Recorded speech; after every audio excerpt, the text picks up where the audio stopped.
And we are live. Good morning, good evening, and good afternoon. Thank you for tuning in for another week of the Degen Report. This is episode 21, a big milestone for me and the Stutter Boy here. And it also so happens to be our Christmas episode. So if you're watching this today, this comes out, which is tomorrow. That'll be, 3 days before Christmas? 2 days before Christmas? Something like that. I don't know what day it is anymore. But we are super excited for this episode, and we are joined by our wonderful friend, Cash. So, Cash, if you want to tell a little bit about yourself, if you could just let everyone know kind of who you are, what you do in the crypto slash CNFT space, and kind of what led you to where you are today. Sure. Well, first of all, thanks for having me, guys. Excited to be here. I know we talked a little bit about this just being a chill time. I'm really excited to get into it and just shoot the shit with you guys. But my name's Cash, also known as Zach. That's my real name. Grew up in Baltimore, Maryland. I graduated high school in like '07. I worked in transportation on trains for about 13 years after I got out of, high school, college, because they were kind of mixed together. But I worked for about, like I said, 12 years in that industry. I learned a lot about how the world works. It gave me a lot of good, background experience to be able to excel, I think, in this space a little bit, which leads me to my next point, which is, CNFTs and Cardano. So I'm full time. I do this every day. I run a dev company. So we actually have, several services, several, things that we do for the Cardano chain, and, hopefully expanding outside of that. And on top of that, I also own a CNFT project, which is those guys up there, the Fun Plastics, as well as Benjamin's Club. That's me. Nice and nice. And so my first introduction with you was very very similar to most people's, in which you just meant the shit out of so many big incoming upcoming NFT projects. So before Cardano NFTs, did you do NFTs over on Ethereum or? Yeah, no, absolutely. So my entry to NFTs was actually, I think it was June or maybe May of 2021. Obviously during, the pandemic, I got really into crypto, just exploring it for what it was. I got into mining. I actually mined 0.05 ETH at one point in time with my same computer that I'm on right now. No, I was just really excited about all of crypto. And then I got into NFTs because naturally I'm a collector. I've collected stuff my whole life. You know what I mean? I'm just one of those people. You throw something with rarity in front of me, I'm just going to be that type. That's in my blood. So I got into it. When I first got into it, I really got into it for the finer art elements. So I was actually founded on Instagram. I found out about NFTs, and it was called Super Rare. So I went on that site, and man, it was just like everything that I expected, from a collector standpoint of what fine digital art was going to look like. And the site was amazing, the work was amazing, and I just got fully entranced, man. I was just taken by storm. I was on that page every day for 12 hours, and I didn't have a lot of money at the time. I was just playing around with side money. So my goal was always to get a piece on Super Rare with I was playing around with less than 1 ETH at the time. So it was around $2,000, which is still a very substantial amount of money. But I was ready to just buy one NFT. I only wanted one NFT, and I wanted it to be on Super Rare. I wanted it to be a one-of-one piece of art. And I actually did end up getting one, but it was way after I got to Cardano. But basically, I did. I started on ETH. I moved over to Sol before Cardano. Unironically, I bought one Sol Punk, and I never touched it again after that, ever. Yep. So kind of talking about that, why do you favor Cardano over Ethereum or Sol? So for me at the time, I think my view and stance has changed a little bit over the course of the last year. But at the time, I was working at a job where, it was outside of crypto. It was very labor intensive. I was basically a project manager and a mechanic. So when I thought about throwing $80 in a trash can to buy an NFT for gas fees, it basically, I said no more, right? Like this isn't, you can't sustain this. It's not sustainable. So I made it a point to say, I got to find a better option. The funny part is I had Cardano the whole time, right? It was just being staked. It was just chilling in my Yoroi. And then I ended up minting Politicos in August of last year. That was my first Cardano mint. That's dope. That's dope. And kind of on the same vein of... Look at us now. That's right. Still buying monkey pictures. I still have all of them. There you go.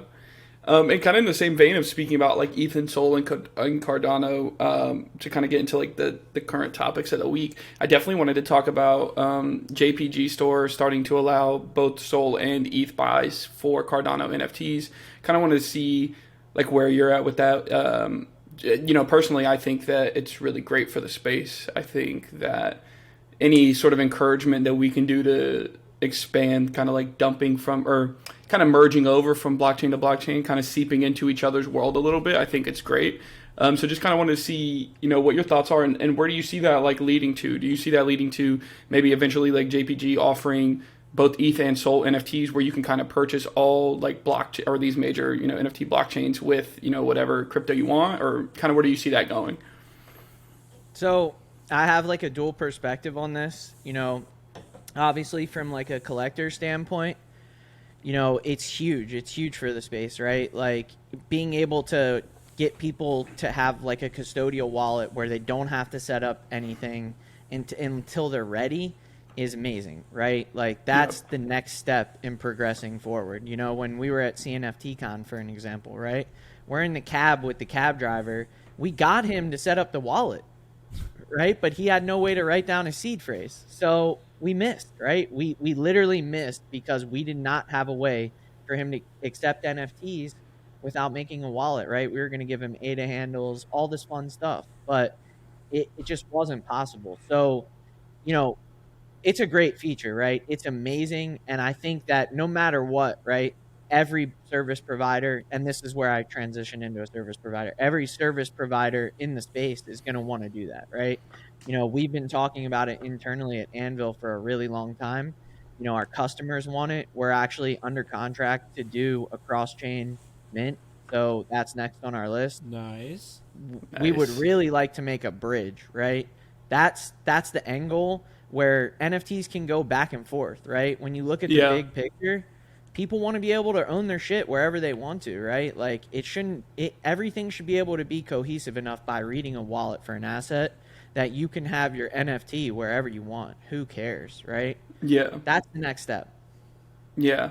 Yeah. For sure. I kind of I agree with both of those points. I can see where you're coming from on both veins. I think that in a way it would kind of do Cardano NFT lovers some good to have people from other chains come in. Not only will it kind of expand our pool of buyers and kind of raise floors, and it kind of a rising tide lifts all ships. It's kind of one of those things. But at the same time, I feel we kind of get disconnected from other chains based off of I feel Cardano folks tend to be more analytical and very gatekeeping because it's more about technology and this and that, whereas Sol and ETH folks tend to be more Degen people that just love to buy and trade and flip. And I think it would do kind of all these communities good to kind of see a little bit of both.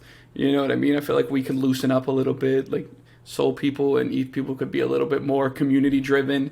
So yeah, that's kind of where I kind of land on it. But I think overall it's good. And I think JPG's been making a lot of great strides to provide ease of access for people that don't have 17 crypto or Cardano wallets like everyone does over here, I mean, just for me, right? Because I said, you guys know I do a lot of cross-chain stuff now. So just for me, thinking about every experience that I've had going cross-chain, right? Every Mhm. single time I wanted to buy an NFT on, let's just say Sol, right? Algo, ETH. I have to transfer ADA every single time to Binance, right? Then I have to Yeah. sell it. And then I have to buy that token. Then I have to transfer it to the native wallet, right? Yeah. Taking all those steps out, man, that's so critical for everything. Like, Yep. if I could just go on to, even then, if I could go on to Magic Eden right now and boom, boom, boom, done with Cardano, man, that's fucking huge, right? So, Yeah. obviously, I take my hat off to JPEG Store, you know? They're doing a great job lately, man. They're really listening to what people want, and they're crushing it with the features. You know, that's all we asked for, right? Focus on the marketplace, focus on the features, and let's keep excelling the space together. You know, so I'm all for it, man. I think it's a great fucking feature. Awesome. Yeah. For sure. Mitch, do And you you have can any always thoughts tell, on that? right? Like you Yeah. I can have always no tell. opinion, but But if But- you look at Twitter, right, you can see that it was a hit because everybody's posting about it. Yeah, everyone was You don't- screenshotting it and quote tweeting it. That's my- great, man. My big thing is, so we are not the first, we are the second, or we are the third biggest like NFT blockchain. Yeah. So maybe when a marketplace kind of like OpenSea or Magic Eden, when they do that, that will be much bigger. Because in order to know that you can buy Cardano NFTs on a JPEG, you need to be somebody that goes over to a JPEG and looks at these NFTs. Yeah. So until like one of these other marketplaces does that, then that will be fucking huge. But this is just kind of pushing it, and it's kind of like what both of y'all said. I think the biggest part for me in what it does is it allows for smooth flow, right? So Yeah. let's just say that I do cross paths with an ETH investor and I say, bro, like, you gotta try. Just try it, man. Try Cardano NFTs. It's not bad, man. And there's a good market, right? He goes on a JPEG store before. He's like, shit, dude, I have no idea what to do. Now, he can literally just go on there and pay for it with ETH. He doesn't need to learn anything. Or your credit card. Or your credit card, which is even, honestly, even easier. And it would have saved me a lot of time when I first started, because I was literally like Steve 3PO. You remember that, Mint? Like the astronaut helmets. It was like I don't, probably but almost Mitch probably a year does. ago. But bro, that was one. I was like, I gotta get one of these. So I'm like transferring cash like as fast as if I could have just. There was no JPEG store when this thing dropped. Then back in those days, that was like before Nami, before any of these like smart contracts. So it was literally. So when you did these mints, it was fucking terrifying, because it's like. But it was also going kind of like and exhilarating. looking at every letter, no, dude, it was fucking terrifying. It's terrifying. Nami, Bro, I makes used to- this shit so much easier. It does, but then like when did. Nami came out, like I feel like I remember, because I joined the space in December last year. I remember like having a Nami wallet, and then every time I would try to get into a pub mint, everybody had data lists. So I just felt like there was no point. Like I was just getting like need the to shit be into the node. stick every time, you know.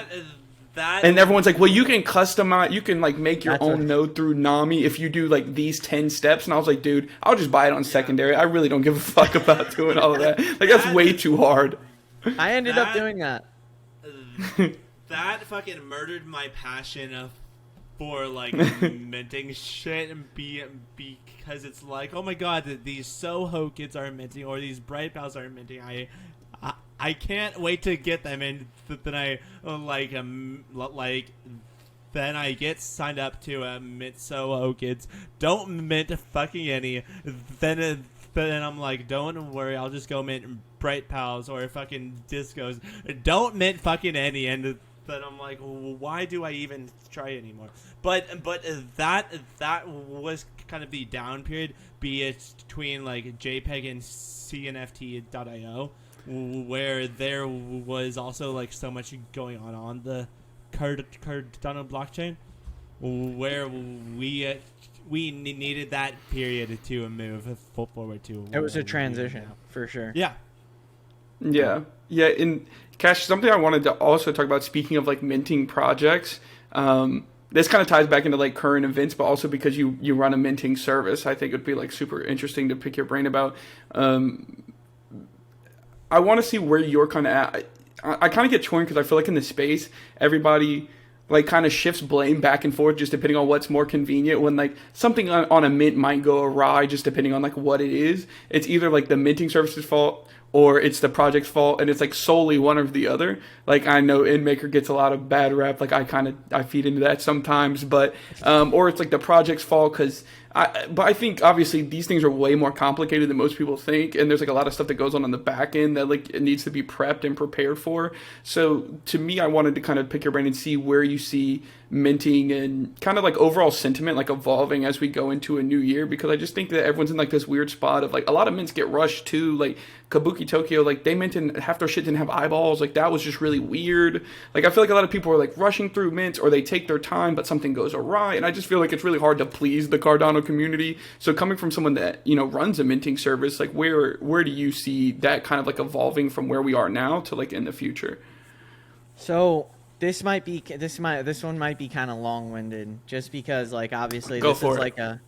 like so there's a lot of layers to this, right? The first thing is, you know, we're learning, right? We're all building tools that never existed before, right? Like this shit has never existed in any aspect of life. So Right. there has to be some level of, it doesn't even have to be like you don't have to be nice, but you have to have some level of understanding that it's a technological thing that's going to break. Like websites break all the time, right?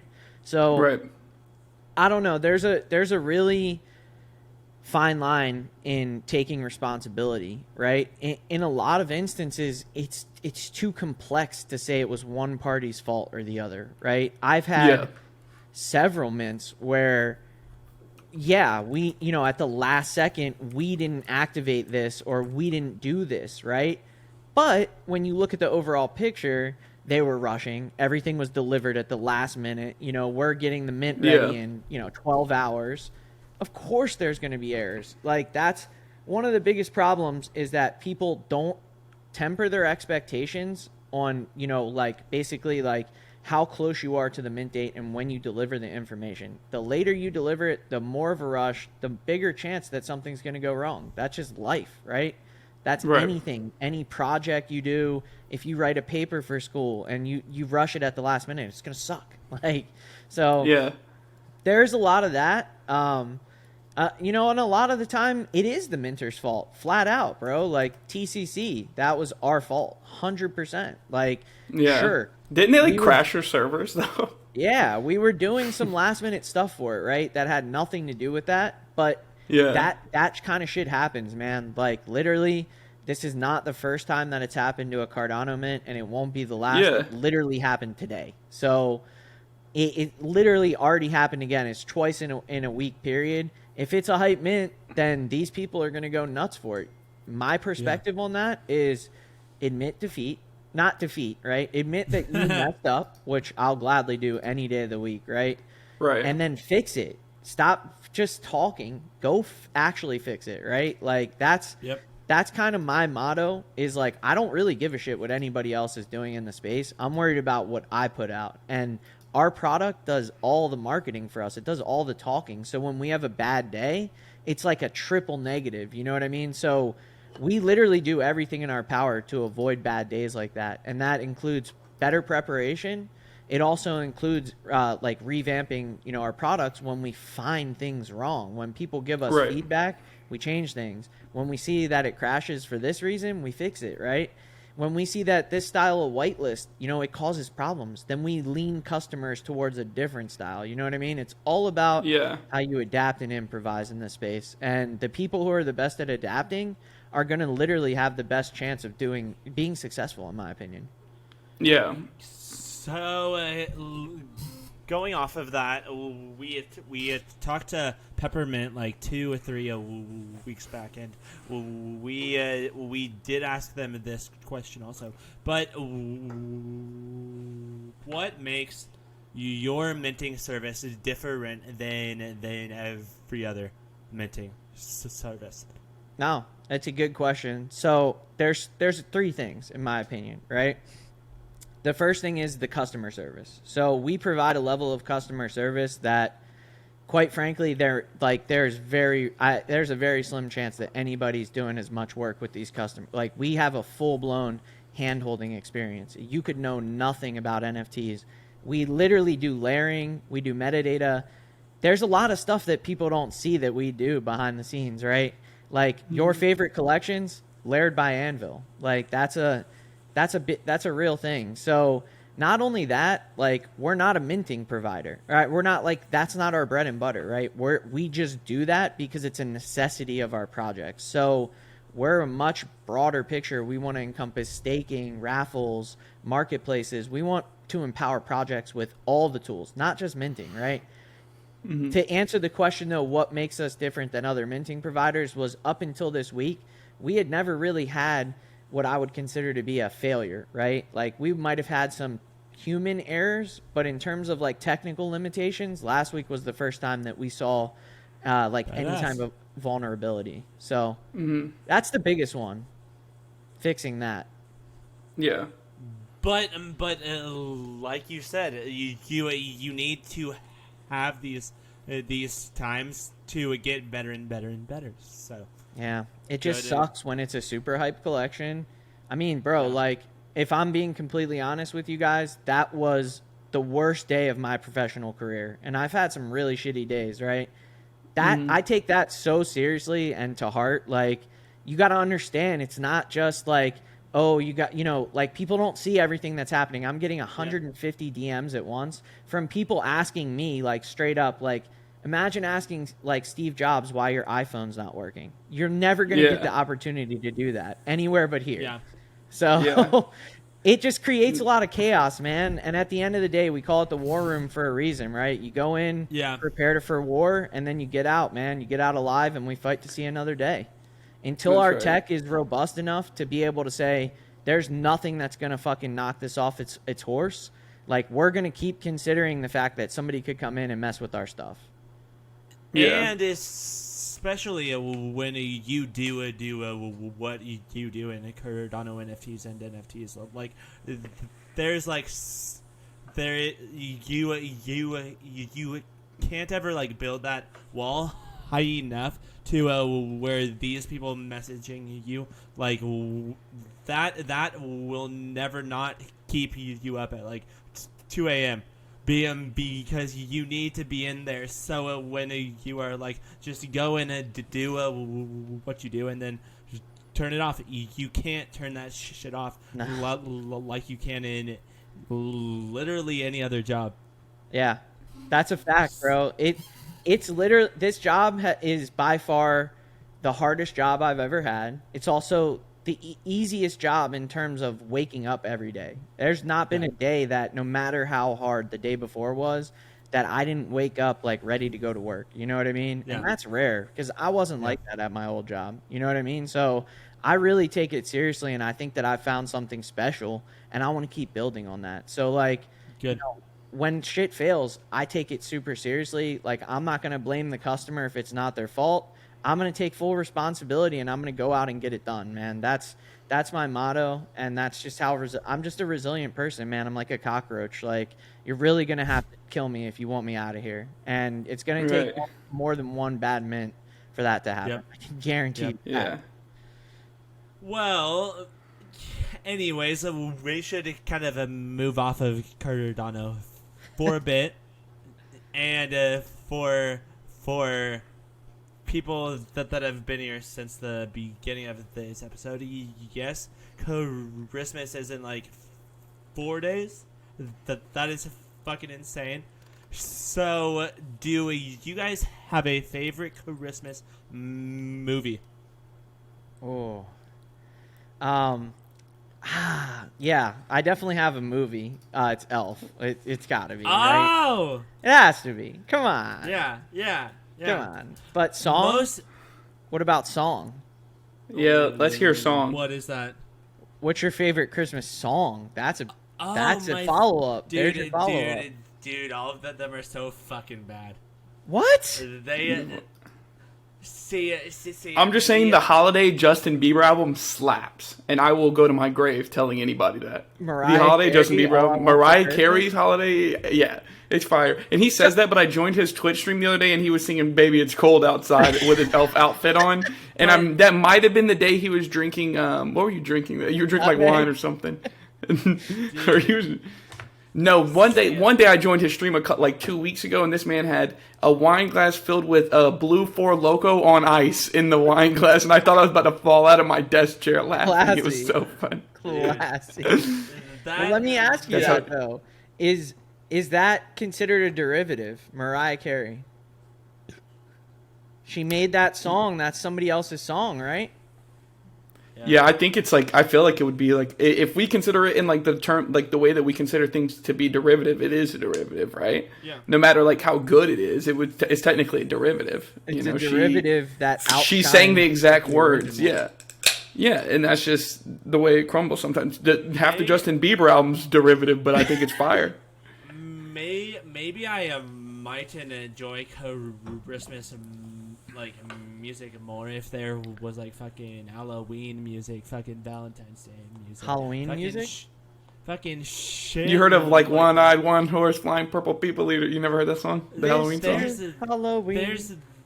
There's like 4 songs and there's like 200 Christmas songs, and I'm like, it's kind of over. Yeah, it's Christmas. One of them is a dark holiday, and the other one's supposed to be about cheeriness. Like, of course, like, are they gonna? Listen, I love Christmas time. I love Christmas music. By far the best holiday. I love Christmas smells, bro. Christmas candles, top tier. So you know what I mean? Like, bro, I even got like Christmas scented. Like, I got like body wash that's like Yule log scent, bro. I'm telling you right now, Christmas is the shit. Dude, he is so deep in that Christmas fucking bro. I am. Spirit. I am. So on that vein, I'm telling you, the 2 best Christmas movies, if we're going like retro Christmas movie from like the 70s, it's A Year Without a Santa Claus. Like, you know, like the old shitty animation where everyone's like that one is fire. And then if we're talking like new, I would say Home Alone 1 and 2 are by far the best Christmas movies. They're so good. You can't count that. Dude, Home Alone 1 and 2 are definitely Christmas movies, and they're definitely, like, in the top echelon of Christmas movies. They're in the top echelon, but are they actually Christmas movies? Yeah. Dude, he's like an 8-year-old beating the fuck out of some burglars. That's awesome. The part of Home Alone that makes it so good is that it's not, like, based around this is Santa, this is Christmas. Yeah. But it's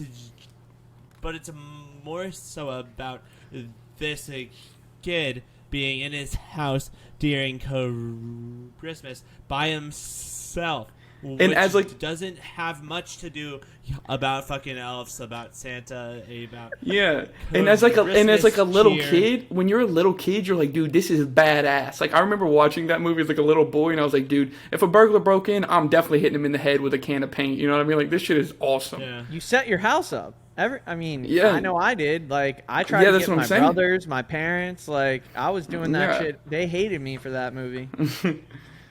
Dude, I do that fucking every year, and then my Mitch just does it to Dave. Get up to Dave the dog, and to my parents. they like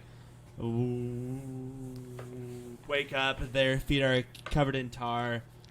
There's fucking paint cans hitting them in the forehead. They grab the doorknob and it's like burning up, like scalds their hand when they come out. Let us out of here!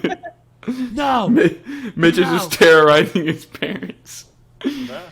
Just electrocuting them to see the. Yeah. Mitch, what's your favorite Christmas movie? I'd be interested to hear since you're such a Scrooge about Christmas music. Oh, Scrooge. Dude, Elf is good. Everyone loves Elf though. Like, everyone loves Elf. That's because it's the best Christmas movie. That's what you asked. I don't know. I just feel like you're top 5ing right now. You're not number 1ing. I'm Home Alone. Home Alone is number one. Home Alone is not a Christmas movie. It is a that's tough. You almost have to go into like genres. I want you to open up any streaming app and type in holiday movie. Die Hard is also a Christmas movie, and I'll go to my grave saying Die Hard. If we're doing Die Hard, then Home Alone counts. That's fine. Yeah. Because Die Hard's a great fucking Christmas movie, so I'll give you that. My man picked Elf and Die Hard at the top two. I was born in the 80s. I was born in 89, bro. I grew up in the 90s. Like, oh man, you're old. Huh? I said, oh man, you're old. You saying that you were born in the fucking 80s is like me saying, oh, I was born in the 90s. It makes me sound really old, but in reality, that is funny though, because wait, so you claim to be like an '80s baby, even though it was like '89, like right at the cutoff. Yeah, I was born in I was born in February of '98, so I always be like, bro, I'm a '90s baby. You know what I mean? Like I was born in the '90s, but like barely. That's me. Yeah. That's me. I'm an '80s baby, but I was born with 5 months to spare.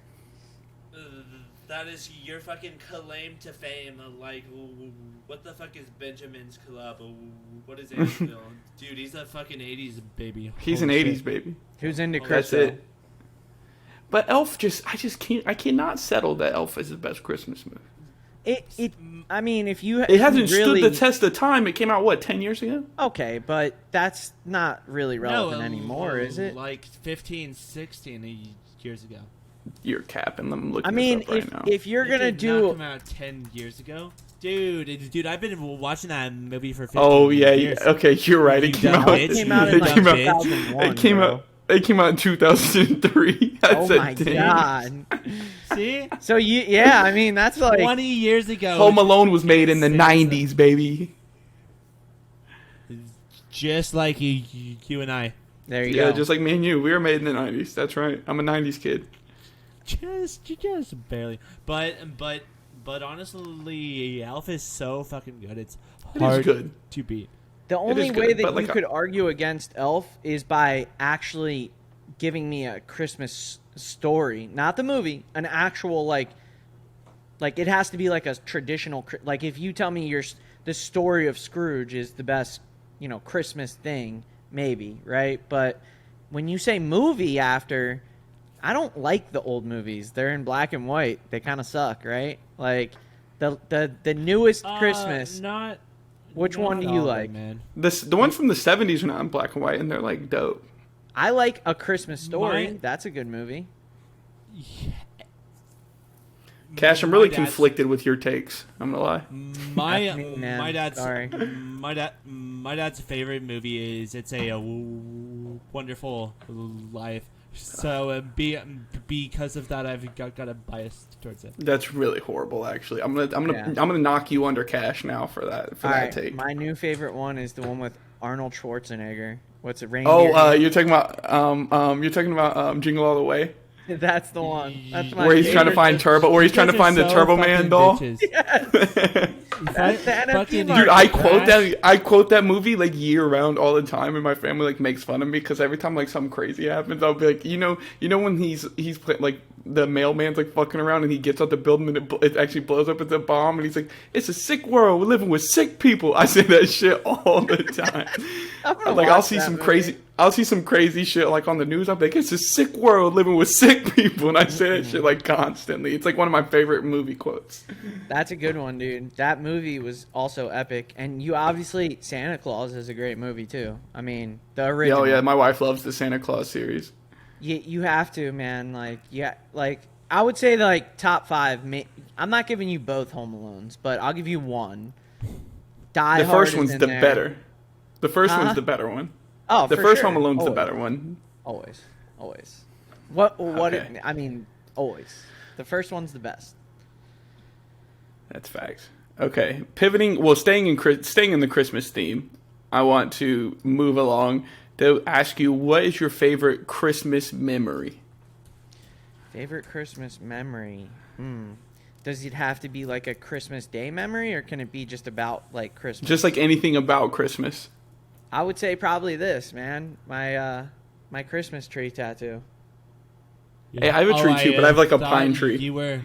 I thought he was like... it's dead ass a Christmas tree. this fucking upside podcast down. is my favorite part, and I'm like, oh.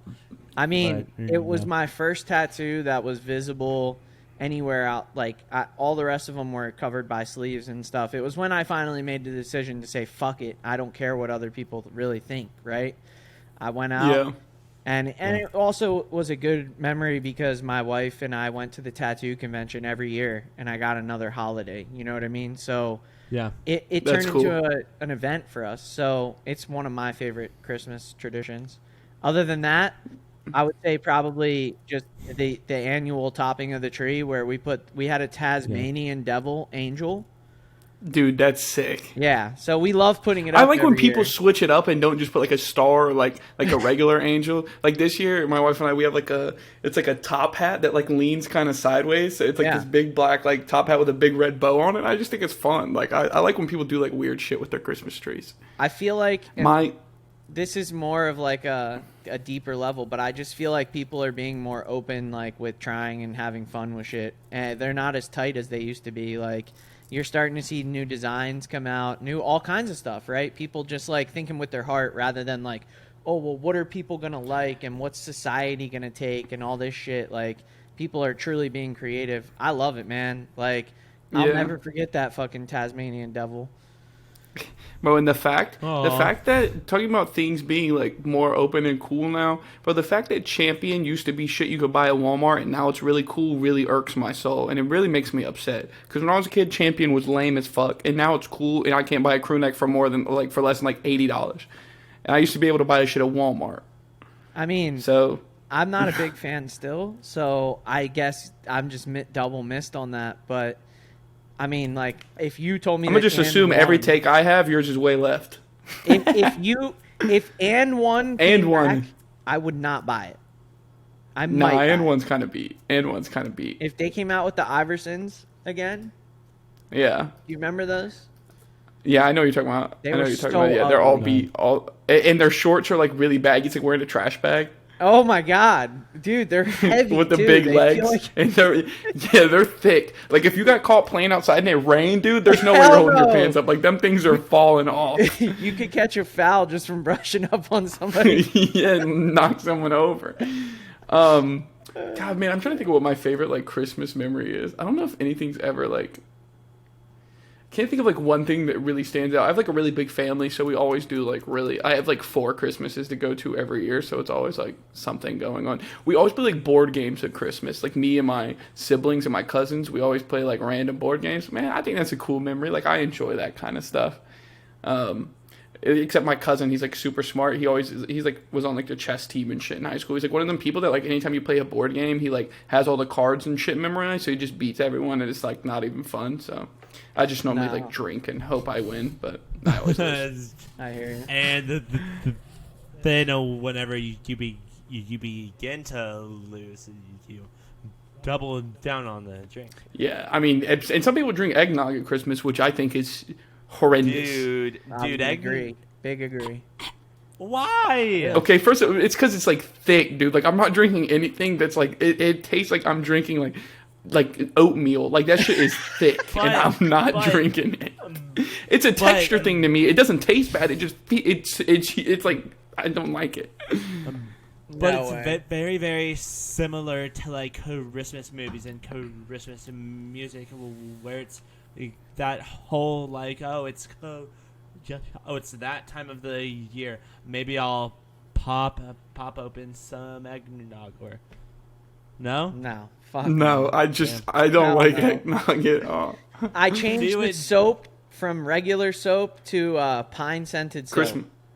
And that's the major key is that the best Christmas scent is anything that smells like pine, bro. The Yes. pine scent is the creme de la creme of Of Christmas scents, period. Yeah, Period. of scents, period. But people I judge could you if use you don't it have all it, year if you have it out round, in the bro. summertime. So I gotta wait till Christmas. I live in Florida now, so there's literally no rules, right? You can have pine soap all year round because it's hot all the time, so it doesn't even fucking matter. And people from Florida are just wild, so like That's they don't true. care.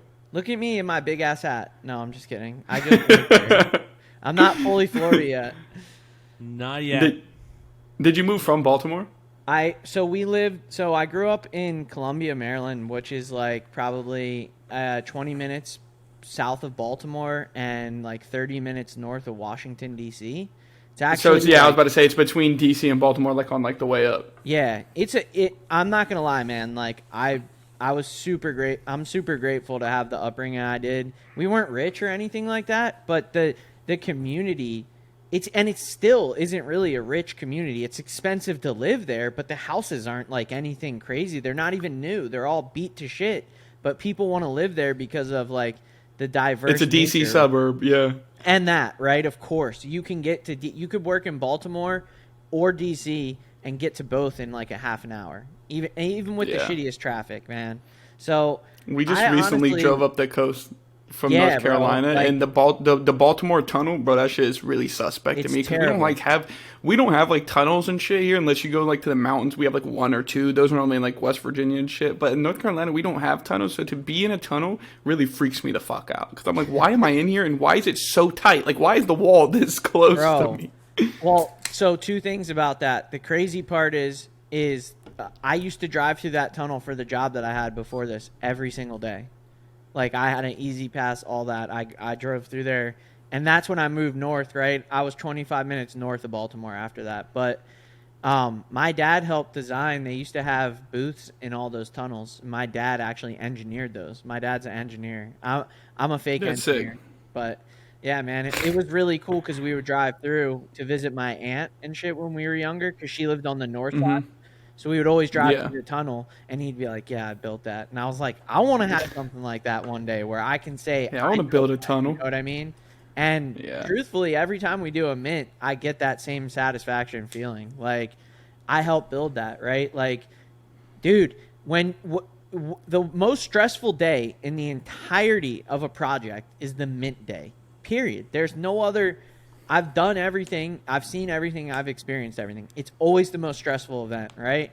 I have to. Yeah, that's cool. It's an interesting perspective that you have too, because you've been on both sides, right? Like you've been on the project side and like the minting solution side. So it's kind of like you get to see it from both angles. Yeah, and the collector side, so you get to see it from all angles. No, exactly. So I think that's really interesting. Yeah, for sure. No, but yeah, tunnels not cool. No. Fuck tunnels. Yeah, no. Yeah. You could just move to Dallas where they have like 8 lane wide highways, which is also wild. Well, I also worked on trains. Is it helpful? Remember? So, what do trains do most commonly? Go through fucking tunnels. Like tunnels. But in a train, it just feels more safe. I don't know. Ugh. Being in the car is not the move. If you've seen some of the shit that I've seen, you wouldn't be saying that. I've seen the movie. What's it with Train with Denzel? Who's on it? The train movie, the Runaway Train. That was my life. Every day I played Denzel. Or wait, who was you were the on guy a runaway who train? saved the train? I can't think of it, but that show's crazy. Huh? I said I can't think of it, but that movie is just wild. Unstoppable. Mm-hmm. The whole movie is a farce. I mean, being a train guy, like I'm a little bit of a geek when it comes to trains, but being a train guy, it's impossible. It would have never have happened. So I watched you ruined the movie for me. Thanks, Cash. Huh? I watched it with a grain of salt because I was like, it's a movie. It's supposed to be fake, but like, come on. They could have hit me up. We could have aced this part where they fucking showed the train running. They could have hit me up for the movie, bro. I could have got you through that, and you wouldn't have left any doubt in the minds of train heads that this thing just ran away for no reason. That doesn't happen, man. It's not possible. Right. Mitch, what's your favorite it used Christmas to be memory? Possible.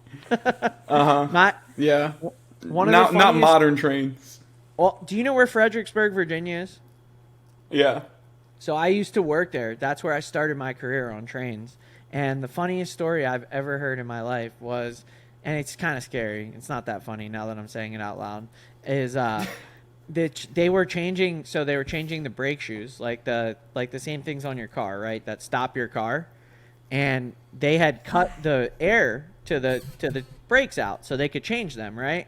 Well, you're never supposed to do both wheel sets at the same time.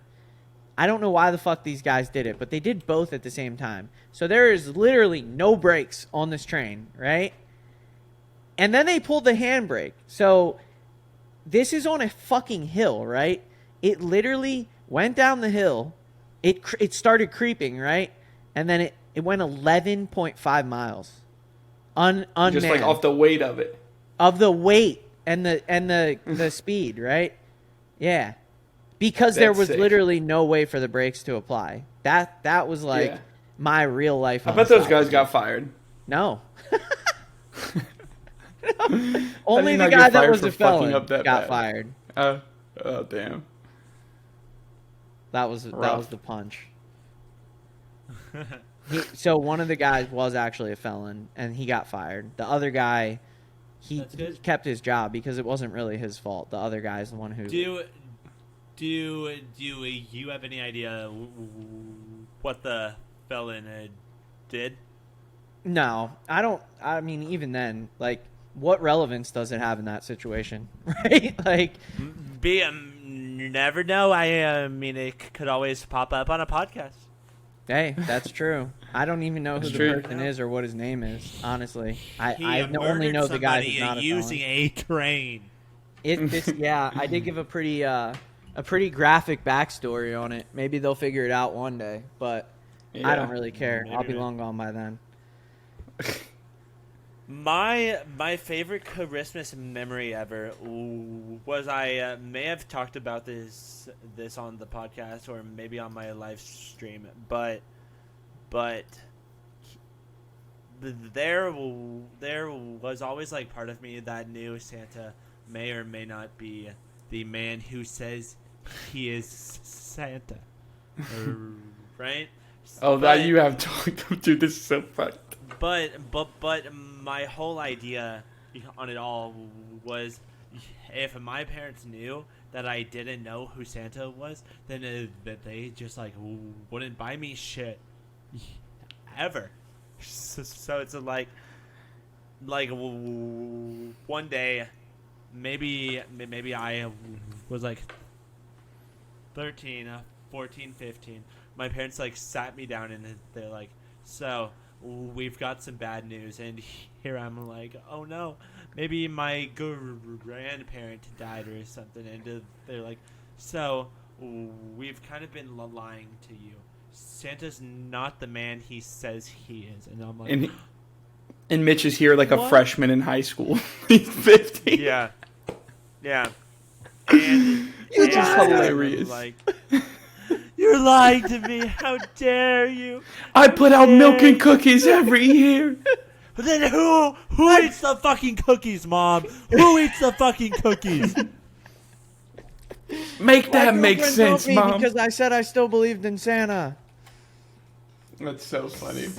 But then, like, because of that, like, now I'm not getting nearly the same amount of gifts anymore. It's you should also have just why told him you're you're going to Scrooge, keep too. believing. A little bit. Maybe, that's why you're Scrooge. It explains it. You're traumatized. Rightfully so. Rightfully so. That is why I hate Christmas. Hey, he's the Grinch. Everybody has their least favorite holiday for a reason, right? Okay, so Christmas is not my least favorite holiday. Oh shit! What's your least favorite holiday and why? Well, currently it's Valentine's Day, and I think we all might know why though. I hate all the random holidays that are still like federal holidays, but they're just pointless. Like what the fuck is President's Day, and why do we have that? It's so dumb. I don't know, man. That's the thing, Like man. sometimes I'll go to the bank and the bank's closed. I'm like, dude, it's a federal holiday. Why do I have to work? Why does the bank not have to work? This is crazy. I'm at work. No, I hated that. It's the worst. You talk about like President's Day, but I mean after these past two presidents, dude, I don't think they deserve a day. I'm not going. I don't think any president. I don't think any presidents deserve a day. Why do you get your own day? Dude, these past two presidents have been the biggest fucking goobers alive. They all are, biggest dude. Goobers. But see, we shouldn't fall in this rabbit hole. This is a bad. trap. This is a trap, dude. Because Mitch knows. Mitch rings me in slowly and then knows I'll go off for 30 minutes. He knows me. He knows that I love politics, and I'll do it. I'll do it. So let's not. Because straight up, Yeah, like, let's not. I think we all are on the same page. Like, it's just a fucking puppet, right? Like, this person isn't making any fucking critical decisions. There's no possible way that that's real. Yeah. Like, they need a cortisone Yeah. shot to wake up. Like, they're not making any real decisions anyways, bro. And Yeah.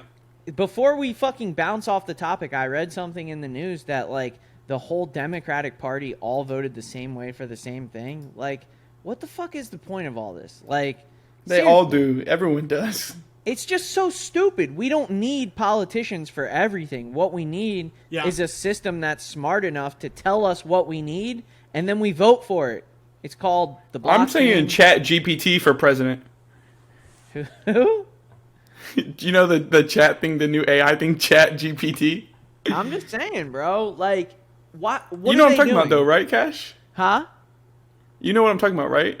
I didn't know there was an AI chat. The Chat GPT. You didn't see anything about it? Like, it was all over Twitter. No. What does it do? Like 2 weeks ago, it's like this AI company's been working on it for like 4 years, and it's basically like a smart Google. Dude, you should make an account for it since you do like you know, like coding and stuff like that.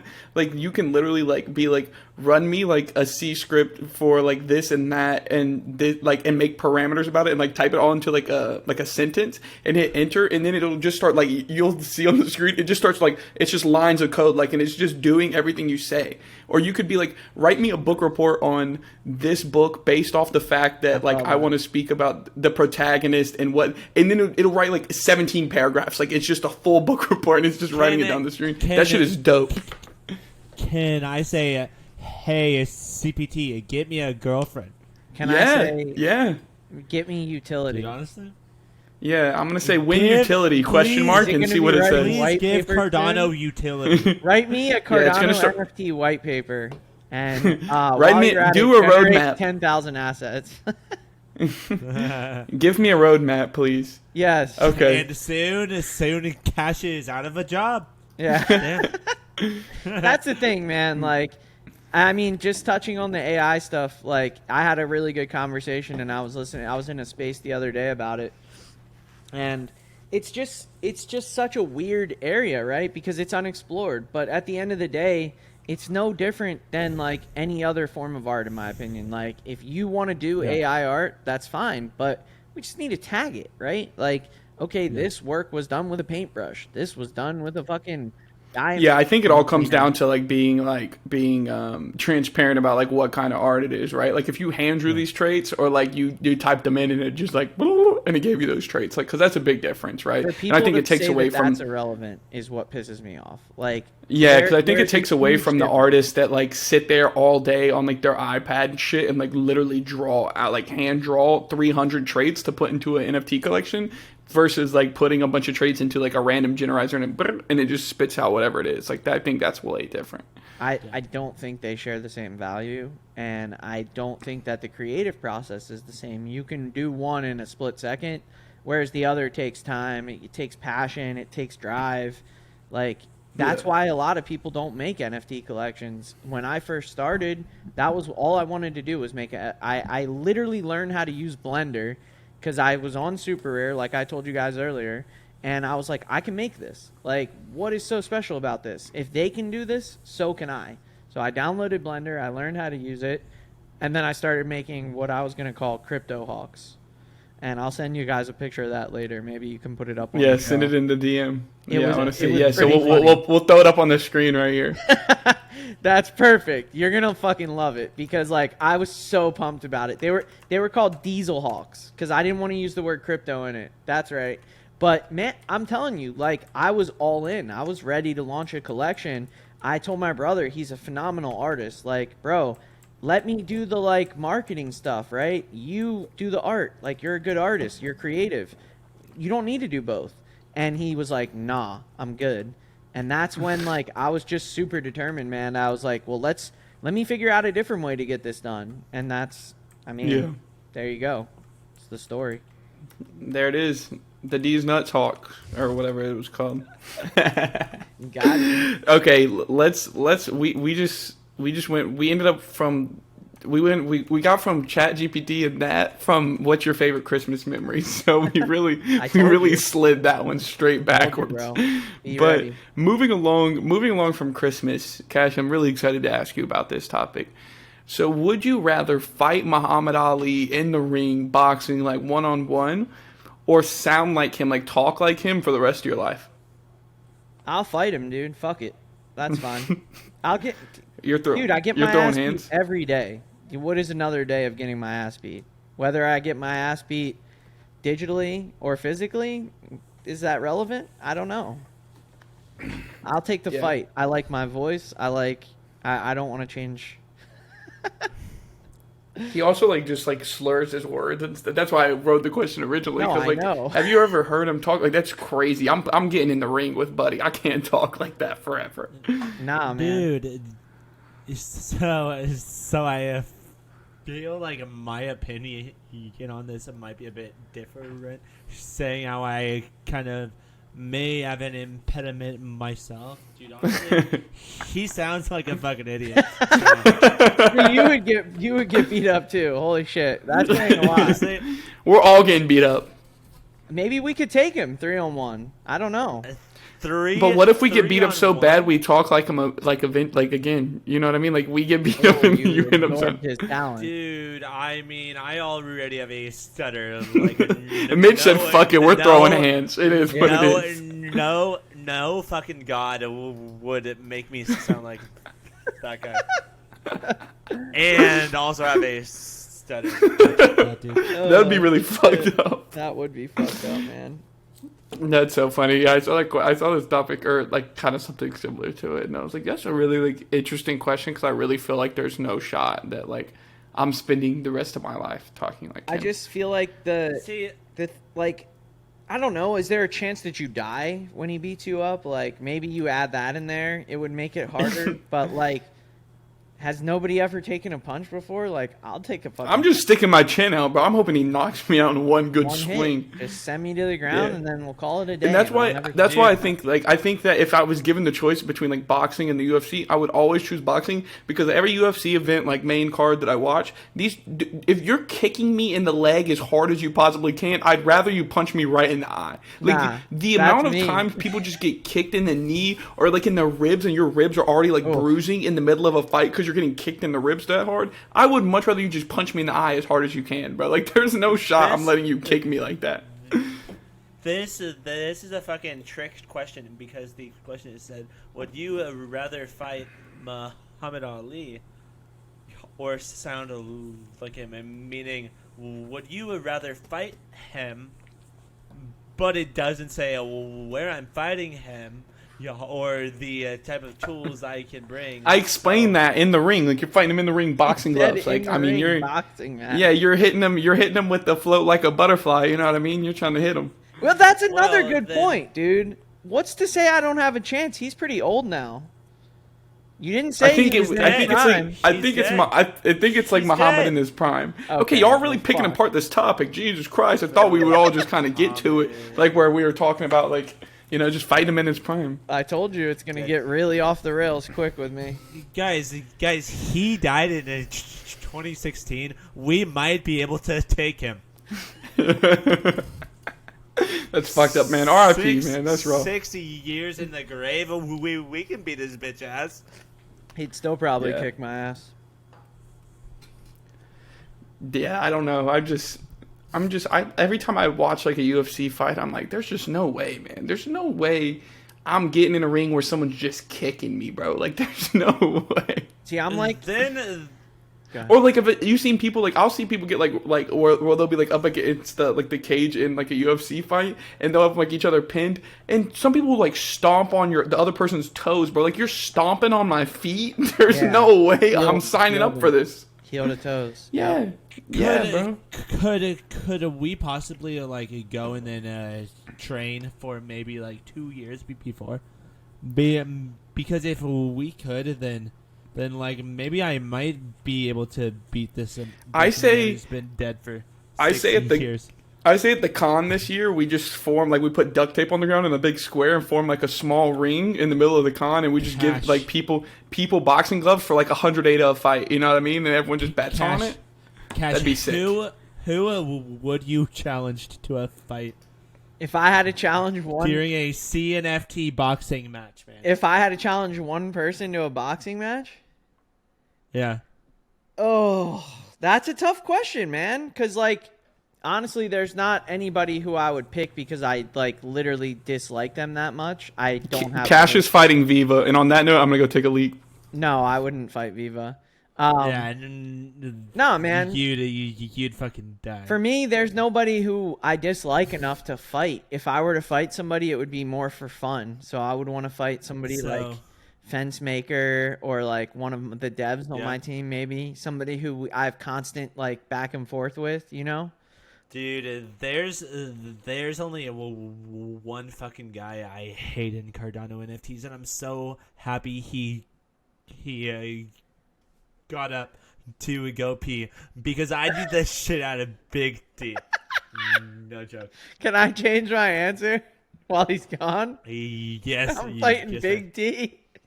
Dude, honestly, like going in and looking at his Twitter, some of his tweets are so fucking annoying. Where I'm like, dude, why are you posting about politics right now? It's fucking 9:30 at night, and a big T is going down a fucking red fucking. Like minimizing people and demeaning them, and I'm like, damn, dude. On a weekday. Get a fucking hobby. Dude, on a fucking Tuesday. Dude, I'm like, shit, calm down, buddy. But then because I am his buddy, I go in and I like that shit. I retweet it. Yeah. I'm with you, man. I did that for a long time. Big T's obviously not a bad dude, but if you know, like, Cardano Robin, right?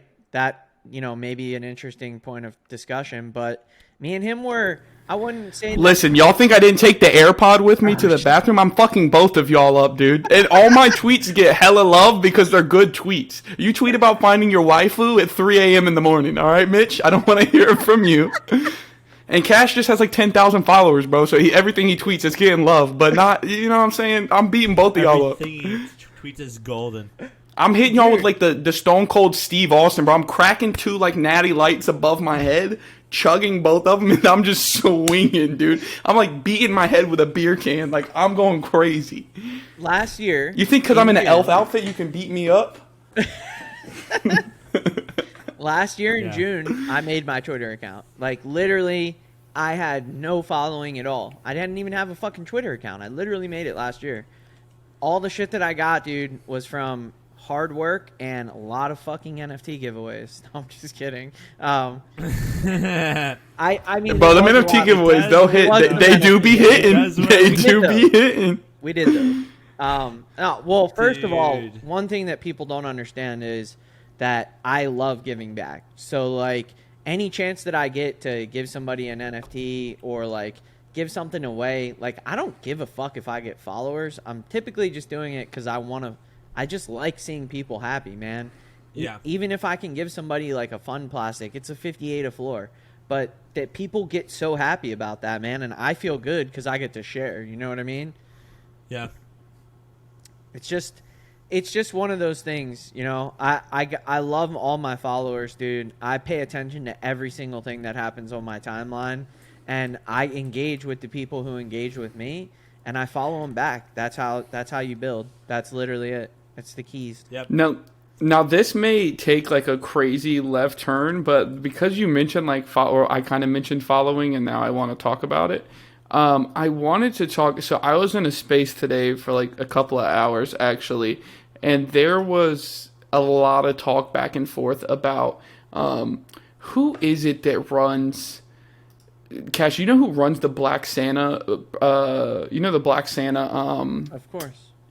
What's his name? He's like a famous, like, was it football player, basketball player? Aaron Davis, basketball player. Yeah. So there was a lot of like discussion. It was getting like kind of crazy in this space today while I was working. I was just chilling listening to it. But there was a lot of back and forth, and like Congo and a bunch of people were in there, and they were talking about like some people were like on the lines of like we should support like bigger names coming into our space because like that looks good for us on a whole, like we should try to help them. And then some people were of the mind, which I kind of agree with, is like you already have this huge like web 2 like IRL following, like what do you need me for, right? Like you should be bringing people into this space, like onboarding them, and then like we can all kind of share in the love together. But like why are you putting out in like our very small community to try to like uplift someone who's already famous? And it was a really good like conversation, and there was a lot of people on both sides, so kind of wanted to see where you guys were at, because that kind of plays back to like the Elsa Jean thing, like her project, her into that. I mean, her project like didn't settle out, kind of flopped, if you will, and a lot of people were saying like, oh, like we should be like supporting these big names, like it looks good for us. And then a lot of people were like why doesn't she do the legwork? You know, she already has the following. And I kind of want to see where you both fall on that, because I tend to believe that while it's good that we onboard new people, and like you said, Cash, like you're in the cab with somebody, you're trying to get them to make a wallet so you can give them NFTs, like that's good. There's like one-on-one interactions where you're helping people onboard, and that's good. But if you have like a million people that already watch like you on TV and shit like that, and then you come on to this, or like Pornhub. Yeah, you have all these no matter 1 million times. Like in the middle of the video, download Omni Wallet. All right, back to sex. Yeah. Now, but it is like I kind of just see it like you already have this following, and to put all like the weight of like you selling out and doing well in the ecosystem on the people that have already been here like building and stuff, I just don't feel like that's fair, nor is it like a reasonable ask. Like it's crazy to me, and the thing that people were arguing for that in that space, which is wild. My whole idea on all of that is you need to meet in the middle. 100%. Like typical centrist Mitch, I love it. Like if you bring a massive influence, massive following, then you don't need to drop some shitty ass fucking Elsa Jean NFT. You would need to drop a good fucking NFT, and people will buy it. People will mint the shit out of it. But if you go in to buy fucking $5 Fiverr like shitty ass artwork, then nobody's gonna take you seriously, because under any other influence, those people would take all your money and leave. So it's like, buy something people want, not because they love watching you shake your fucking ass on the fucking internet, but because people love what you're doing. So to be honest, I have no idea who Baron Davis is. I have no idea what Black. It's just like is. It's just like the Martin Lawrence thing, you know. Like there's people that come and go into the ecosystem, but like, what are you really doing? You know, like I found out in that space that he bought like a boss cat and tweeted about it like a year ago. But like, where's he been since then? You know what I mean? Like you got this boss cat and you bought it, and apparently it was real hype back in like the fall of last year. But like, what have you done? You know what I mean? So like to our community's already small, and to have them try to like shoulder like your bags is kind of crazy. I have I was gonna say I have a super biased. It's another one of those, because like, you know, I have a dual take on it, because at Benji's it's going to be super important for us to attract those type of people to put out good stuff, like Stutterboy said. It has to be tastefully done. Like, what would be better, right? 2,000 of what looked to be pretty similar images for 195 ADA, or I just pay like 2,000 ADA and I get a 1-on-1 and it looks sick. So to me, like, when you ask me that kind of question, I lean more towards like how Martin Lawrence did it. I thought that was better, because he at least had, you know, you buy this, you get to meet me in real life. You get this. Like, it was like the Trump shit, right? And he only did 30 NFTs. They were expensive, but his target market, they were like $4,000, afforded, right? His target market could clearly afford that. What's the target market for this mint? The Santa Mint. There is no target. Should have found but he's also launched the same collection on Sol and ETH, and it's like, it just feels like it's like a pit. It feels like it's like a little pit stop to like drop it off here and then roll out. I don't know. totally with you. I don't know. It's just, I just feel like people, like, we're so, like, especially, like, our, like, NFT community, like I said, I don't dabble in, like, Sol and ETH, but from what I see, like, on Twitter and shit, like, it's more of, like, we're going to Degen this shit, we're flipping back and forth, but, like, I feel like Cardano's really, like, heavily community-driven, and if you're not going to spend the time to, like, hop up in spaces, to follow people, to, like, do any of that, then, like, I don't feel like this community should have to, like, give you money. Like, No. it's kind of crazy. No. Yeah. I have a very clear opinion on that, right? Like, nobody, whatever privilege they had outside of this space, once you get here, it's gone, bro. Like, it's really, it is gone. You can tell that by going back and checking the track record, right? What has done well, celebrity-wise, on Cardano? Because there's a lot of stuff, believe it or not. There's quite a few, varying... But I think... Yeah, I was going to say, I think it really happens when, like, celebrities kind of plug in with already, like, well-established community members and community projects that, like, do well. Like, you see the Snoop and the Champ thing. Like, that fucking was a Charlotte hit. Clays, bro. Yeah, and the good Charlotte Clays. That's what I'm saying. That was a hit. You know Shout out to why? I got a GC Clay. That's my PFP. Love that, baby. But I'm saying it's because you're, like, connecting with someone that, like, a group that is already, like, so well, like, trusted in our community that, like... it really, like, lessens the potential for you to flop something. Right. And now this that we're talking about was paired up with JPEG Store and SeaWorld, right? Both big entities, but it just... You're hitting the nail on the head. We're on the same exact... I completely agree with what you're saying. They're just it's not transactional. doing the proper legwork before releasing the project. And please, God, deliver me in a handbasket a celebrity who wants to launch a collection on Cardano, and I will make it work. Like, it's really not that complex, bro. Like, that I could go, like, here's the thing, right? I know what it takes to make a successful collection because, A, I've done it before already once, and then I do it literally every day. I deal with people. I see what they do wrong and what they could do better, and I pay attention to all that shit, and I learn from it. Even if it's not for me, because I have zero plans of releasing another collection, it will help a future customer, right? So, honestly, Baron Davis might be a future customer of mine. Who knows? But that's the thing. It's not the right time, right? We're in the middle of a fucking bear market, bro. Save your juice for when we get back. Like, why are you doing that now? There's no reason. Like, to me, that it just doesn't make sense. The timing makes sense because it's a Christmas drop. But other than that... I found out about it 3 days before. Unironically, most people didn't find out about it till the day of, right? That's a huge problem. And, huge. Yeah, and that's the... And to me, like, when I hear those conversations, too, like, where my mind goes is, like, these people aren't taking the time to, like, even hop up on a space or, like, connect with people in our space. But then at, like, CNFTCon, granted, I didn't go this year, but, like, you have people like the fairies who haven't minted out yet. Like, they're traveling from Australia, like, 26 hours, like, across the world to come and, like connect with the community that's, like, here already right now. You know what I mean? And, like, you have people like that, like, who are still trying to mint out, and then Baron Davis, like, we're supposed to just, like, bow to him and, like, give him all of our money. That's a really, like, cringe take, and I think it's, like, really, like, weird.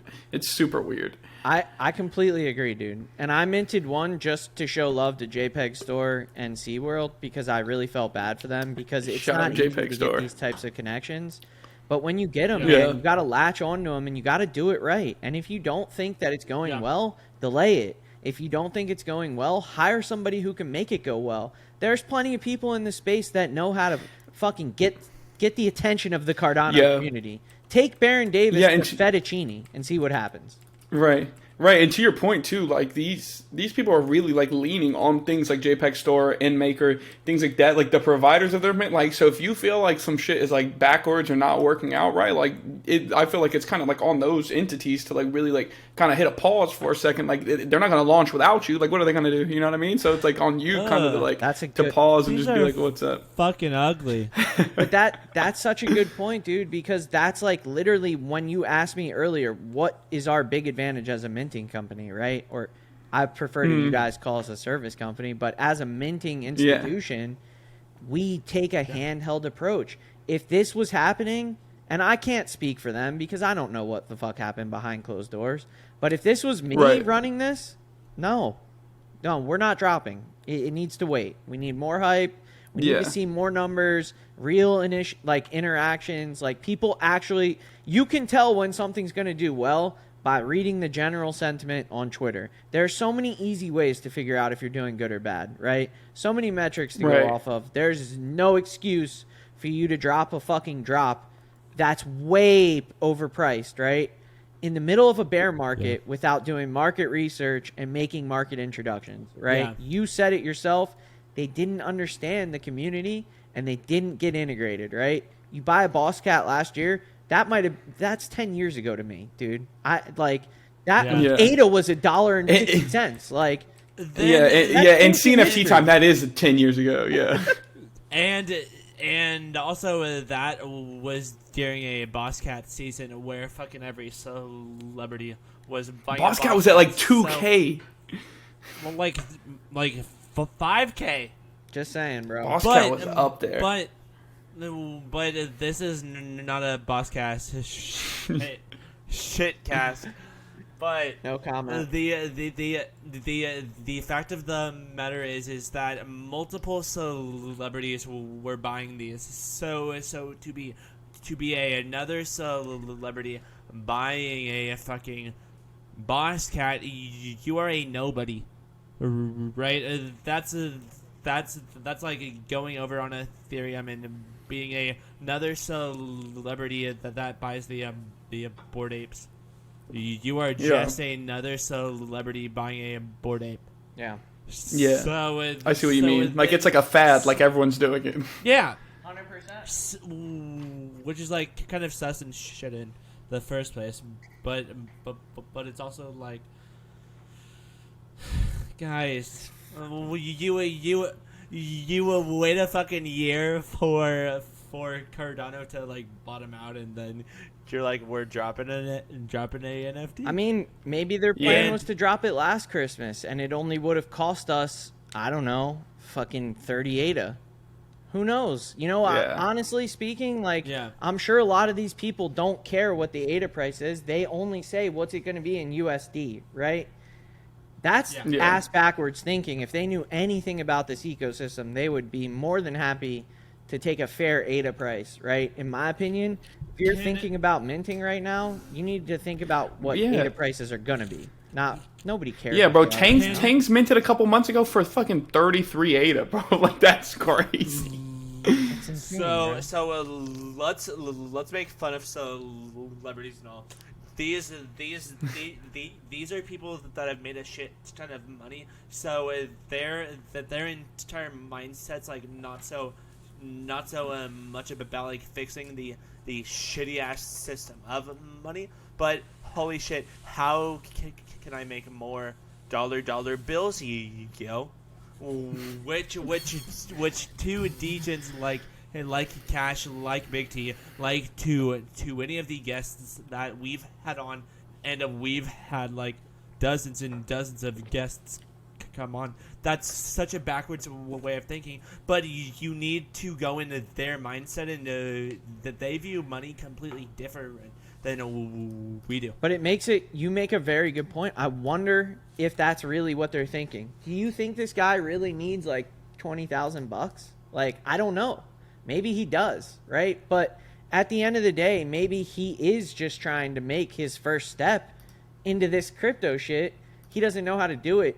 They're not getting the proper guidance. That is the problem. When you approach somebody who's the head of NMaker or the head of JPEG Store, their opinion is going to be completely skewed from a guy who has 2,000 NFTs, right or wrong? Yeah, right. No. Completely right. Do we know who he's like working? I don't know, man. It's not fair for me to say that not knowing either. Yeah, no, that's why I'm fucking asking him, because I know for a fact, like you said, if Fettuccine would help, fucking any of the big names, Kashi, Yua would help, fucking any of these big Cardano influencers would help. Cardano influencers, but I wouldn't help unless they I literally would not help them unless they actually listen to what I said, right? I'm not here to give you oh, I'm so excited, right? And then make a tweet about it, and then your collection goes viral, right? If I go to your stuff, like, I couldn't even find the fucking page to go mint one yesterday. Why is that hard? That should literally be the easiest thing for me to do, is find the mint page. That's the first fucking thing. And it took me 20 minutes to find it. I had to, like, search through people's fucking history, their pages. Dude, JPEG store, nowhere on the front page. It didn't exist on the front page. It was a terrible launch. Like, it was just, it was just, like, all bad all around, Makes me happy I don't mint shit anymore. It's just weird, dude, because we need people like him to bring adoption to our space. We don't need them, right? We need them to accelerate it, right? At the end of the day, we're the people who bring genuine people to our space, right? We're the collectors. We're the people here in the trenches every day. If there's anybody who's going to vouch for it, it's going to be us, right? Like, I don't see that. Like, if you don't have the collector mindset, how can you expect to come in here and just drop a collection? It doesn't make any sense. You don't even know your target market. No. In what world or business venture would you not research your target market? I don't understand that, bro. Like, that's what I said. Like I said, it just felt very, like, transactional. Like, you've dropped the same collection on Sol and ETH. Like, you're just pit stopping by, dropping it off here in Cardano, and then moving along. Give me your money over here. Give me your money over here. Bro, 8 to 25 cents, bro. We ain't got that much money left. You know what I mean? Maybe, bro. Maybe that's true. But, like, to me, otherwise, it doesn't make sense. Like, what about... And you know what, another thing to consider, too, in these is... always check the IP, right? Because, like, if you look at the Donald Trump shit, that was launched under somebody else. He sold the rights to that. So he technically has nothing the fuck to do with it. So, like, is that how the Baron Davis one is? I don't know. Or is it actually him and his, like, entourage doing this thing? Because I respect that more, right? Like, you putting your name on your IP and putting yourself... Bro, how... And, like, from my perspective, as, like, I don't know, a forward thinker, whatever you want to fucking call it, it doesn't matter, right? The first thing I'm saying to this guy, Baron Davis, when he gets in my server, hey, man, I want to drop this collection. It's called Black Santa, blah, blah, blah. Dude, all right, have you done any Twitter Spaces? No, what's that? You need to go do, like, 50 of them. Like, if they hear from a celebrity in Twitter Spaces... It's a fucking no-brainer, dude. Right, and that's the thing. You don't even have to host it, too. You can go in there and request to speak, and whoever is the host or coach, I promise you they're pulling your ass up. They're kicking someone off the stage to make room for you in a heartbeat. They see you say you need to go in like 50 of them. No, what you need to do is go in the top 5 where there's 100 fucking people. There's maybe 15 to 20 Cardano influencers, and then they do literally all of the legwork for you. Like maybe at tops 5 hours worth of work, and this would not be something we'd be talking about where we're like, is it good, is it bad, is it failed, is it successful? Where the fuck is it? I couldn't believe it, dude. And, like, as a service provider, that's the first thing, like, those are the first thoughts that go through my mind. How easy is it to find? How easy is it to use? The minting itself, extremely smooth, right? It worked great. I really like that it showed, like, the timer transactions, all that stuff. Props to JPEG Store, right? But you guys super failed on the marketing aspect, right? You can't just you can't rely on somebody's name anymore in this space. You can to an extent, but you have to market that name. The Pippen sale sold out because they got hype behind it. The Trump sale, hyped, right? These things got hyped. I don't know, man. I just feel like the ball was dropped a little bit, right? Doesn't matter.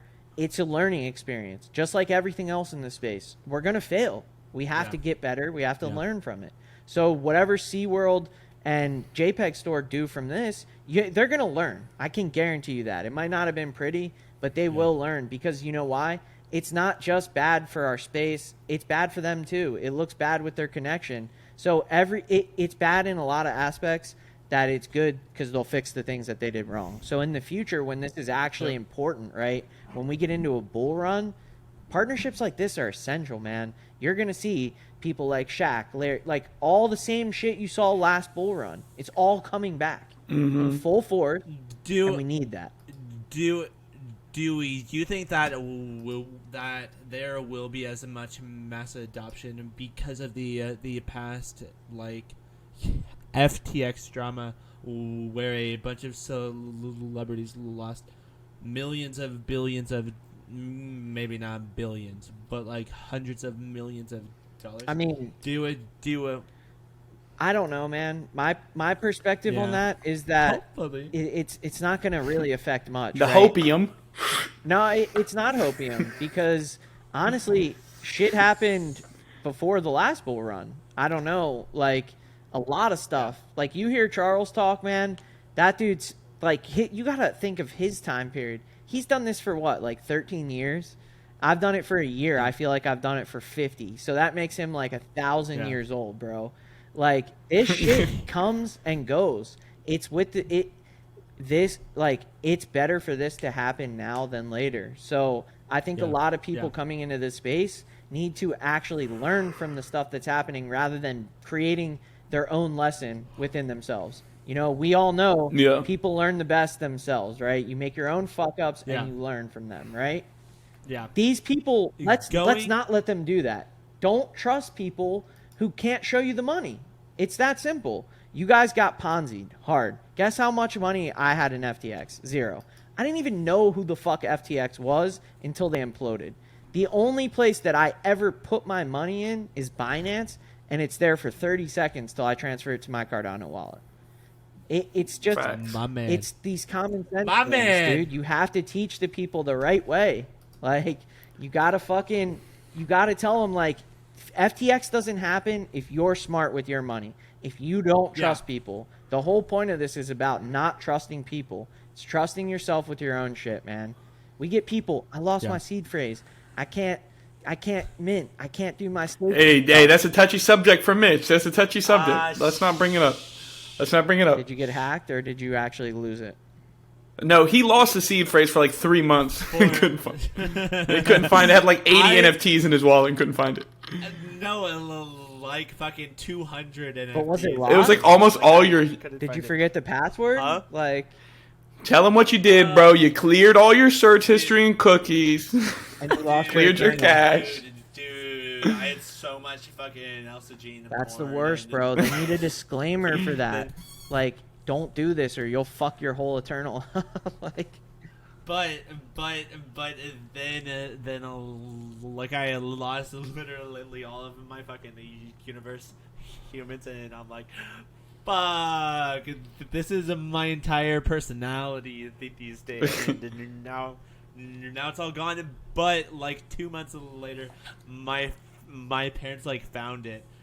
Because my mom like hid it somewhere, and I'm like, you bitch. That sounds like my mom hiding my Pokemon cards so I would stop playing with them. Mitch's mom was fudding his bags to like the ultimate extreme. No way. She took away the bags. She took all the bags. She's like, crypto's down. We need to get your bitch ass as far away as we can. But then she found it. But let's change topics. Yeah, let's move on. What? Tia, mind like putting down the time? Yeah. So the next topic is, what drives you to consider to pursue your passions and career? The biggest driving force in it. I mean, it's a tough question, right? Because there's a lot of factors that drive me, right? Mass adoption is a big driver. Passion is a driver. But I think for me, the biggest driver is helping people to achieve their dreams, right? When I hear I really want to. I guess my biggest driver is leaving a lasting imprint. I want to leave a legacy, man. Like that to me is like, I've done a lot of things in my life, and if there's one thing that I know that I haven't done, that's probably the most important thing, is just to be remembered, man. Like, once you're done here, all you have left is what you did, right? So, like, I want to be remembered for more than, just a goofball. I want to do something important, And even if it's not something that I do in the public eye, right? I want to help as many people retire, live a better life, live the life that I'm going to get to enjoy, hopefully in 5-10 years. You know what I mean?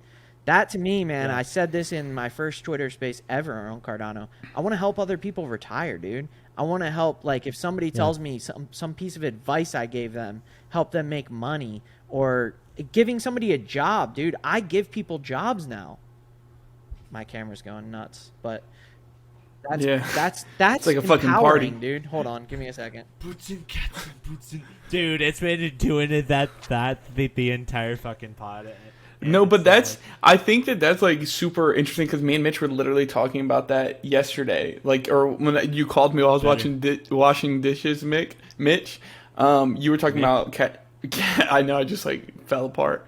Cash, you were talking about like wanting to leave like a legacy or being like known like once you're gone for something. I think that like to a certain extent like people recognize you, like your immediate friends and you know your family for stuff that you do.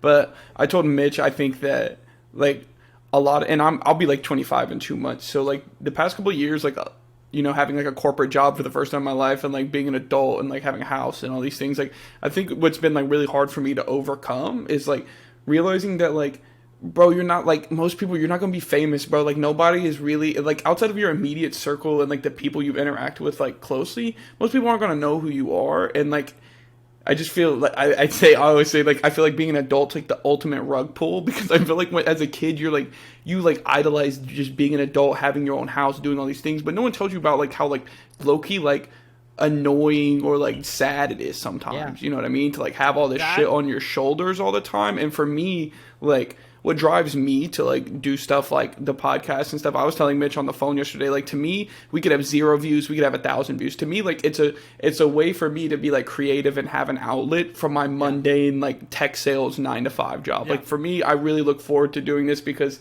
it's like a couple hours every week that I can like chat about nonsense and have like a good time about it and like have something to look forward to. So for me, like I feel like that's what just pushes me to like just pursue like little side stuff that I like doing, like the podcast and like CNFTs and anything like that. Like all my bags could go to 0. Would it suck? Would it be like awful? Yeah, like I waste a lot of money, but at the same time, like I had fun. Like I got to meet like a lot of good people. So like at the end of the day, as long as I'm having fun and like I'm doing some things to get me out of like the real life mundane nonsense, to me like that's what like I enjoy. Going back to talking what Big T was talking about, where he's like, dude, I am okay with never being famous, like as long as I get this fucking outlet. That is something that I don't think I'll ever be okay with at all. Like maybe not being famous, but not being able to like kind of grow outward in a way that makes me meet new people day after day after day, and then make them feel better after doing a shitty 9-to-5 job for fucking 10 hours day after day after day, 70 hours per week, which is a big reason why I do what I do over on Twitch, why I do what I do on the podcast.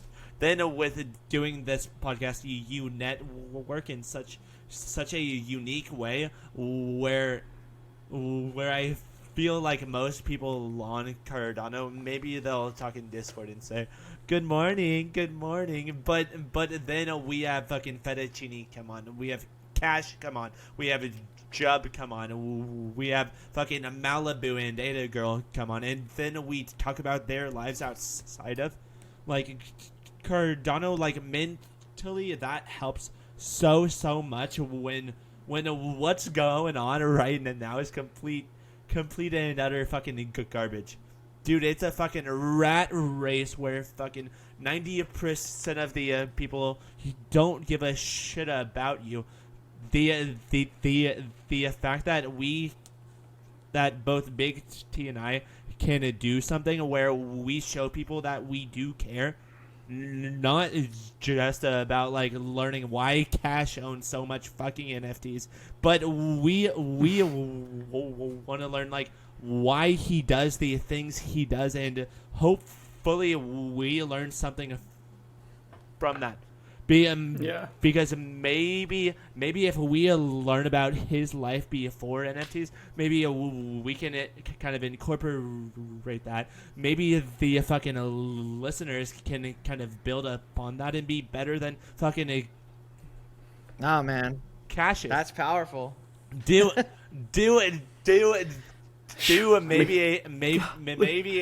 maybe a even better minting service than fucking Cash. Not possible. But that made me feel really happy inside, dude. I sometimes, like, you got to understand, man, last year I was literally just a guy who worked on trains. I didn't have any followers. I had 100 followers on Twitter. I took a job as the community mod for Cardano City because I loved it, man. I was in there and I was super passionate about it with nothing, bro. Yep. We didn't have any project. We didn't even have project founders. And I was still just like, that's when I realized, like, this is my place. Like, I belong here. And I took it and I just grabbed it by the fucking nuts, man. And I just said, I'm taking this. I worked my whole life to get an opportunity like this. This is your split road, right? Do you stay working a 9 to 5? Do you take a chance and fucking take a huge chance, right? When I'll never forget the day that I decided to quit. I was in the Virgin Islands, right? It was my only, I know it sounds crazy. I had a regular job, dude. I had a regular job. I was making $80,000 a year. I was a service engineer for Siemens. It was a Fortune 500 company. I made a good salary. So and I don't have kids. Yeah. So me and my wife, we go on an annual trip, right? We're in St. John. Yeah. And I was like, I'm done. I don't want to fucking work anymore for Siemens. I want to be my own boss. And my wife looked at me and said, we're young enough. This might be the only chance you ever get to really go all in on something. Yep. She said, yes, dude. And the rest is fucking history, literally. Like, I put everything into this, man. All my blood, all my sweat, all my tears. I might have done some giveaways, like I said, but I've grinded a lot of those followers, man. Like, it really, what you guys both said, it resonates with me so hard because I always try to bring myself back to that first day collector vibes, right? Like, how was my mind, right? How does it feel to go from the bottom to the top, right? Or even then, we don't know where the top is, but how does it feel to work your way up through the ranks, right? Because that's how I came up in my corporate setting as well. So for me, it's just been a special experience for me. And any advice that I can give to somebody, anybody who takes something that I do and learns from it and grows, that's the passion I was talking about. That is exactly what keeps me here and keeps me motivated, man. Changing people's lives. This might be our only chance to actually really do that. And the fact that you guys are here, who gives a fuck who watches this? I'm here with you guys. We're having a real conversation, and we're all learning stuff. I'm learning stuff right now, too. Yep. So for me, this is like, I will never say no to a podcast. I'll never say no to anybody because everybody deserves their chance, man. When I first started, people gave me my chance, right? And I took it and ran with it. But if they didn't do that, what would I run with? I would have to do it all on my own. So people like Crypto Heaps, man, you guys, I don't care.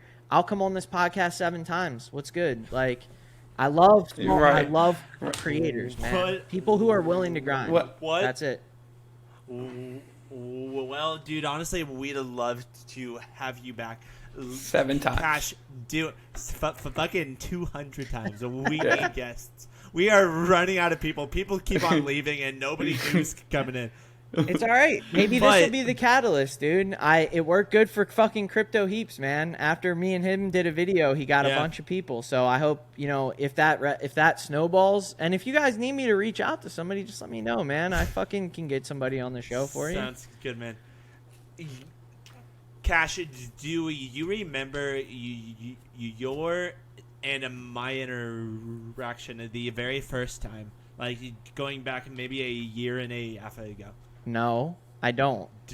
I do remember our Vegas interactions for sure, but yes. So this was back during the mint of all these humans back here. Never like seen them. maybe that was my like second or third like NFT I ever gotten. got into, but that was the time that I dove the deepest fucking into Cardano NFTs. So during those days, you'd buy 2, then I'd say fuck it, let me buy 2. Then you'd buy 2, and then I'd buy like 4, and be like, fuck it, dude, Then you'd buy 2, and we'd just go back and forth. Then going back, like talking about that, the floor didn't like go up the way we imagined it to. So like you and I'd be hanging out in there, just like buying one, and then like maybe after a couple of days of it, like not going up, like I was getting all nervous and shit, and you told me, dude, just relax, just fucking chill the fuck out and just ride that fucking wave. And like since then I've like taken that whole fucking advice and like done exactly that with the whole Cardano NFT community. Is because if this is something we believe in, then it's going to be okay. Exactly. Nah, man. Wag me. That's funny because it sounds obviously like something I would say. You know how I learned that lesson, believe it or not? It's by living it, right? Like, you have to be fucking patient, man. Like, and especially being on the flip side of things, like, I don't know, man. My goal was always to buy NFTs in the bull run and then sell them in the bear run. That was always my goal, right? So when I'm minting something for 3 ADA, or ADA's at $3, and I'm minting something that's 60 ADA, I mean, that's $180, right? So back then, that's significant. But when it flips and we're in the bear run and it's worth 3 times the ADA value, right? Yeah. That's when I'm selling my shit. So, like, when I told you to be patient, it wasn't just because, like, obviously you have to be patient no matter what. It's because you literally need to be patient because you need to make it to this time where ADA is completely undervalued. People are going to overpay for NFTs in ADA value. You're going to collect ADA during the bear market, and you're going to hold it until the next bull run, right? Then you're going to do the whole fucking thing again, and it's going to be a great time. Yeah. So the things that you do now... Go ahead, sorry. But you were talking about the people that, like, were super important to your journey. Although you don't remember, you were kind of the like first person to be like, dude, shit's going to be okay. And ever since then, I've just been fucking vibing out, not selling shit. Bro, I did not mean to make you not ever sell shit, because that is not a good mindset. We need to sell every once in a while, and we need to not shame each other for that, right? I'm not here to make money trading NFTs. I collect NFTs because I like them, dude. That's what's actually, believe it or not, I've done better on the NFTs that I bought because I like them than the NFTs that I bought to make money on. Because I bought them from a passion standpoint, because I like the project, because I like the art, right? And guess what? Go look at fucking Degen tunes, man. That was the perfect example. I saw them. I was like, I have to have some of those. So what did I do? I cashed out ADA. Here goes our JPEG store story, right? I had to cash out ADA, sell it on Binance, convert it to ETH, right? But I said, these are only 0.08 ETH. So I minted 20 of them, right? What do? I'm not going to sell them for a 0.4 profit. Yeah. Does that make any sense? Why am I going through all this effort to buy stuff, work my ass off in the community to make myself known, to talk to people, to make connections, just to sell it the next day? Nah. So you know what I did, dude? I sold, I still have 5 left. I sold 16 of them. That was my best trade ever. Not even on Cardano. Good. And I literally, I mean, there's so many stories to go around what those Degen tunes went to. But that's my main point, is that patience pays in this space, right? You guys know that. You've been around long enough. You've seen the Clays. You've seen the Ape Society. Patience pays, dude. You have to have conviction in your plays, and you have to wait. Like every time I buy an NFT, Yeah. I always think I'm never getting anything back for this ever. So as long as you have that mindset Same. and you're okay with it, it's gonna make you a better person, and it's gonna make your experience more fun, right? And all the people around you are gonna have more fun, dude. Yeah. There's so many crappy people, and I saw it all come hashing right back up in that TCC mint, man. I'm getting pinged. People send me messages like, you failed Fun Plastics first, now you're failing Mallard Mint, now you're failing TCCs. Man. Those are the messages I get, dude. Whatever. Guess what? You're not going to fucking knock me down, man. Fuck 'em. You can try your fucking best, but I'm here to have fun, and I'm here to do my job. So good luck, man. Yeah. And that goes to the mindset thing that we were talking about. Right, and those people are also like the same people that were buying it like to immediately list it for like 48 a profit and get like $10. You know what I mean? Like those is ever good enough for, and their whole point is here to make money. So I don't care about those people. Yeah, and that's why it's important to have people in this community, like Mitch was saying, that to like really like ground you and be like, it's gonna be fine. Like you just need to like take a step back and like take a walk, touch some grass for real, and like you'll be fine. Like at the end of the day, like this little hiccup is going to be like a little, blip on the radar in like the whole span of like this CNFT journey. You know what I mean? So like, I think that's why it's important to like associate yourself in this community with people who do like provide you with that like level-headedness and not like, like let's just all do like this crazy shit all the time. Cause like, I mean, it's fun to like make a profit on something, but at the end of the day, like it's not everything. Yeah. And fair point, like, and fair point, like you were saying, like, talking about people that like literally just put their head down and grind. Like you see that shit with Tavern Squad. Like look at where they're at this week. Like months and months and months. They were at like 30, 48 up. People wrote them all off. People wrote off Knackfish and all of them saying they didn't have anything. Discord's dead, yada yada. But like those that have that like that passion and that drive, those are the people that originally like they'll win eventually. You know what I mean? Like what goes around comes around. If you put out that much, eventually it'll come back to you. Fact. And to me, like that's just been like a super like, I don't know, just a really good feeling to like watch that all like transpire. You know what I mean? Because like I know for like Knackfish and the guys over at Tavern Squad, like it's just been such like a long dragging journey of like just trying to get by and trying to like show people like what they can actually do. And I think it's like super important to like praise those people and recognize like when they do have that breakthrough, to recognize that like this isn't like new for them. Right. Like the work that they're doing over in like Tavern Squad and there's several projects that do stuff like that. Like their floor might be a lot lower than other places, but like the work that they do, like it shows month after month. Like they put in that work and that effort. You know what I mean? And I mean, I feel like this all just kind of ties back. Like, why am I minting these Santas? You know what I mean? Like, bro, look at Tavern Squad. My man has been hustling. I would much rather buy a Tavern Squad at the top than buy some random NFT that I care nothing about. Fucking A, dude. But that's what makes our ecosystem so special. That you just literally encapsulated all of it right there. You would rather pay over mint price 3 times to support a guy who has proven that he's here to stay. He wants to build for his community, right? Guess what? Guess who else had that same conviction in him? Me. I minted 70 of those fuckers. So what's really good? Let's Guess go. what? Guess who holds their bags, right? This is why you hold your bags. Why did you buy the NFT if your point wasn't at one point to sell it for more, right? Because I personally buy multiples for a reason, right? I buy one to keep. Right, I want to keep what I want. Yeah. It's a no-brainer. Yeah. You have to do that because people like me get emotionally attached. And I am very emotionally attached to a lot. I don't even look at my Tavern Squads.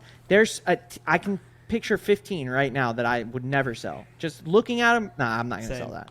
But you make such good points, dude. Like, I guess like we keep tying back into like why I'm here and all that. And man, I literally left a comment on somebody's thing today, and if God gives me the platform to like, and that sounded weird, not God, if I'm given the platform, I don't like, I'm not really a religious if guy Charles like if Charles gives you the platform, that's white Jesus. If white Jesus he is our himself sweet baby Jesus lays his hand upon me, no man, if I have a platform, I'm gonna use it for good, right? And if I see somebody struggling, I'm nobody. I'm just a normal fucking person like you, like everybody else, right?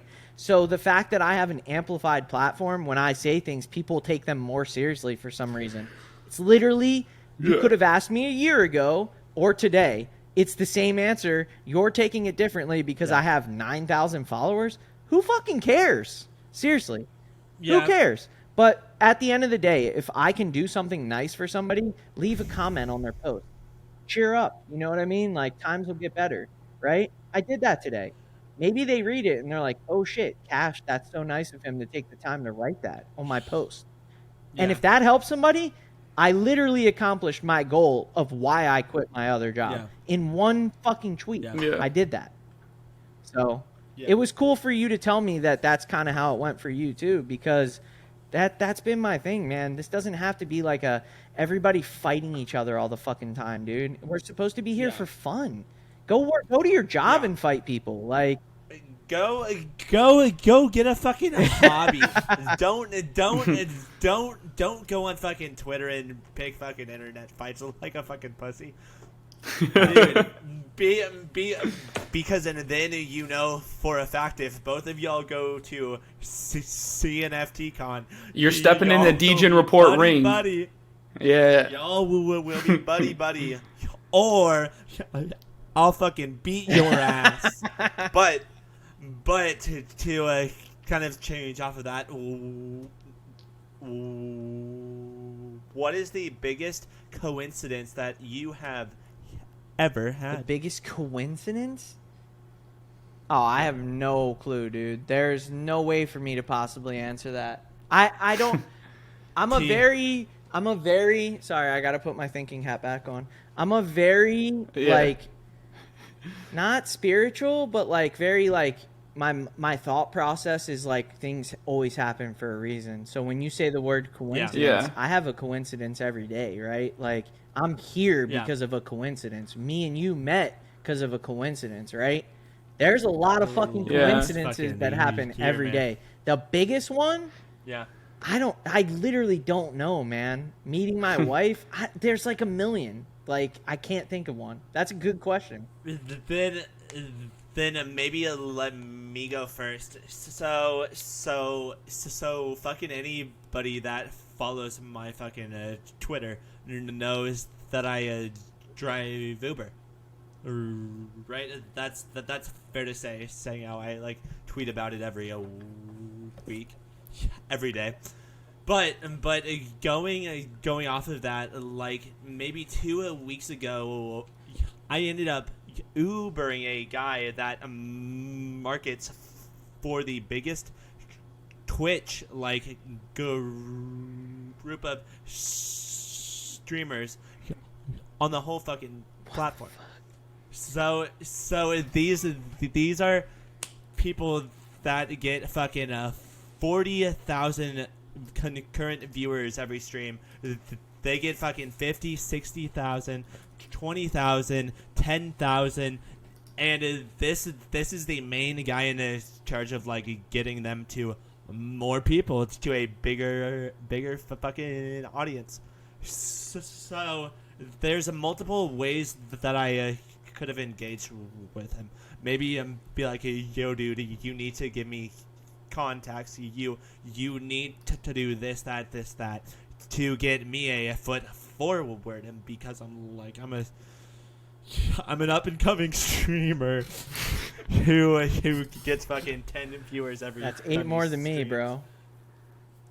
Hey, I stream too. Gotta begin. I streamed somewhere. World of Warcraft. Oh, do it. I've streamed for a long time, man. I'm a top ranked World of Warcraft player. Dude, when are we gonna fucking stream? Whenever, together? bro. I'll download Overwatch again. Don't tempt me, dude. Nah, man. You got to drink the Four Loko on ice if you're playing. No. Dude, you gotta down it. Fucking shotgun that bitch, which is here's another the thing, funny man. Story. 33 compared to 23. That's a big fucking difference. Big difference. Yeah. When I was like 23, I mean, bro, I was a fucking fish. Like seriously, like I would, and I literally grew out of it. Like I totally grew out of it. When we saw each other at CNFT Con, there was only one day I got really bad at CNFT Con, and it wasn't bad. Same. Like, by my old metrics, it was super light, right? Because you know what? I didn't black out. So I guess like for me, Yeah, dude, same. I don't drink at all anymore hardly. I smoke. I love weed. But like at the end of the day, man, like it's just like so pointless for me. It's just like, why do I'm already making so many poor decisions in my life. I sit in a chair all day. Yeah. Like, why do I need to fuck my liver up too? Buying fucking pictures of fucking monkeys and shit. What the fuck? Don't remind me Mind- about my bags, mind please. Mind if we go back a bit to talking about this guy I met? So like very very very easily I could have like told him, oh, you need to get me in contact with people, but no, I didn't. So rather than doing that, the next 25 minutes we kind of just talked back and forth, like him giving me advice and then me asking him questions on that fucking advice, and then like by the fucking end of that, like I said, dude, someday I am telling you that you and I will meet again, but this time on a even footing and a equal platform. And then he's like, dude, I honestly wish you the best of luck. Has anybody ever told you that you kind of sound like the biggest Twitch streamer that is currently out there? And I'm like, no, but that's very, very, very fucking interesting.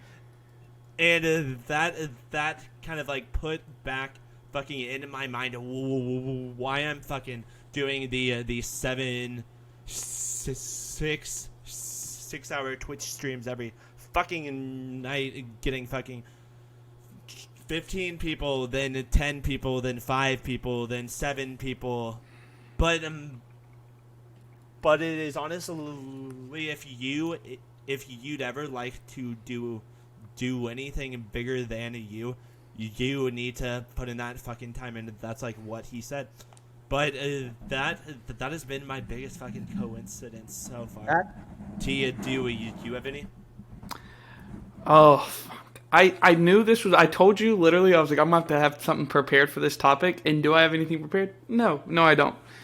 Because I also tend to be like Cash. I tend to be like Cash, where I feel like there's a lot of like, I don't know. I feel like you just get what you put out into the world. So it's kind of like, yeah. Maybe coincidence isn't the word I use for it. I'm trying to think of like anything that's like really weird that's happened to me that I was like, that's fucking strange. Yeah. I mean, there's so many, dude. It's like crazy. Crypto has done a lot too. Yeah. Like, you'd be shocked, man. Like meeting people from Cardano in random places. Has that happened to you? Yes. Oh my god. Like I've said before, I am indeed an Uber. You drive an Uber? And yeah, man. Dude, I make fucking billions, but so I ended up picking up a dead pixel maxi, which was so fucking weird because I want you. Oh, go ahead. Huh? Finish your Picking up a statement. dead BM, pixel. I'm like, oh, dead what? dead pixel maxi, who maybe had like 7 dead pixels.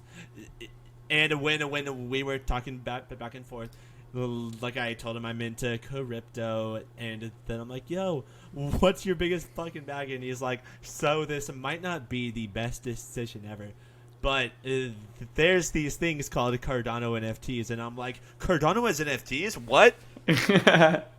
But then we were just bouncing back and forth, and that is kind of what made CNFTCon so cool and all. Is this is something I've been fucking obsessing over You have nobody for to the talk past to about it.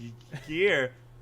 Literally fucking nobody, and then going from that to talking to Big Kahuna and fucking Hecka and Hemi fucking IRL about like milk and shit. Like, it blew my fucking mind. Yeah, I'm excited to go to the con this year. I feel like it's like a step through the matrix of like you talk to all these people online and then you see them and you're like, what the fuck? Yeah. why are they all fucking bald? Honestly, man, I had a lot of fun at the con. Same. For me, it's different, right? Because I'm on the other side. Again, I have to do a fucking booth, right? Like, it's just not the same experience. Yeah, you didn't get to like dick around and like No. do a bunch of shit. And that rare Do bloom- it. That's what Do Jub was a saying. bunch Jub of was like, shimmies and shit. Jub was like, one day I'm pretty sure I forgot to eat like all I day did. because like I was just at the booth drinking. He's like drinking coffee. He was like, and I was just there all fucking day. That was me, dude. Like, So imagine that. That's what Jub said. He said he's bringing some mods next Yeah. year so he can get up and walk Imagine around. like literally sitting in your computer chair all day, every day, and then you just get on a plane and go to Vegas and you're standing there for fucking 12 hours a day. That's pretty much what happened to me.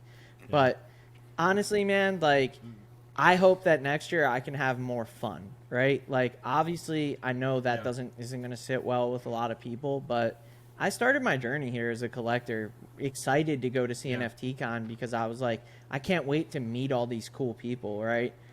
It ended up turning into like super doomy and gloomy, like who's going to come up to me and ask me if the project's a rug and do all this shit, right? And you made such a good point about Tavern Squad earlier that like those are the type of people that we prop up. Well, I can't wait, man, for my day to happen because I know it's going to come back. And the shit that we're working on is going to blow people's minds. I'm not overselling it again. I'm not going to over-collateralize it. So when we release it, it'll get released, right? But it just reminded me of that feeling that you said it must be like for Knackfish. Like, I can't wait for that. And it is. It takes so much hard work to get to that point. Like, I don't know, man. That was a bit of a sidetrack, but... Yeah. Next year we are going to all of the strip clubs, male, female, fucking all the brothels over there because it's Jesus. Yeah. When he says we, he just means him and himself. Me and a bunch of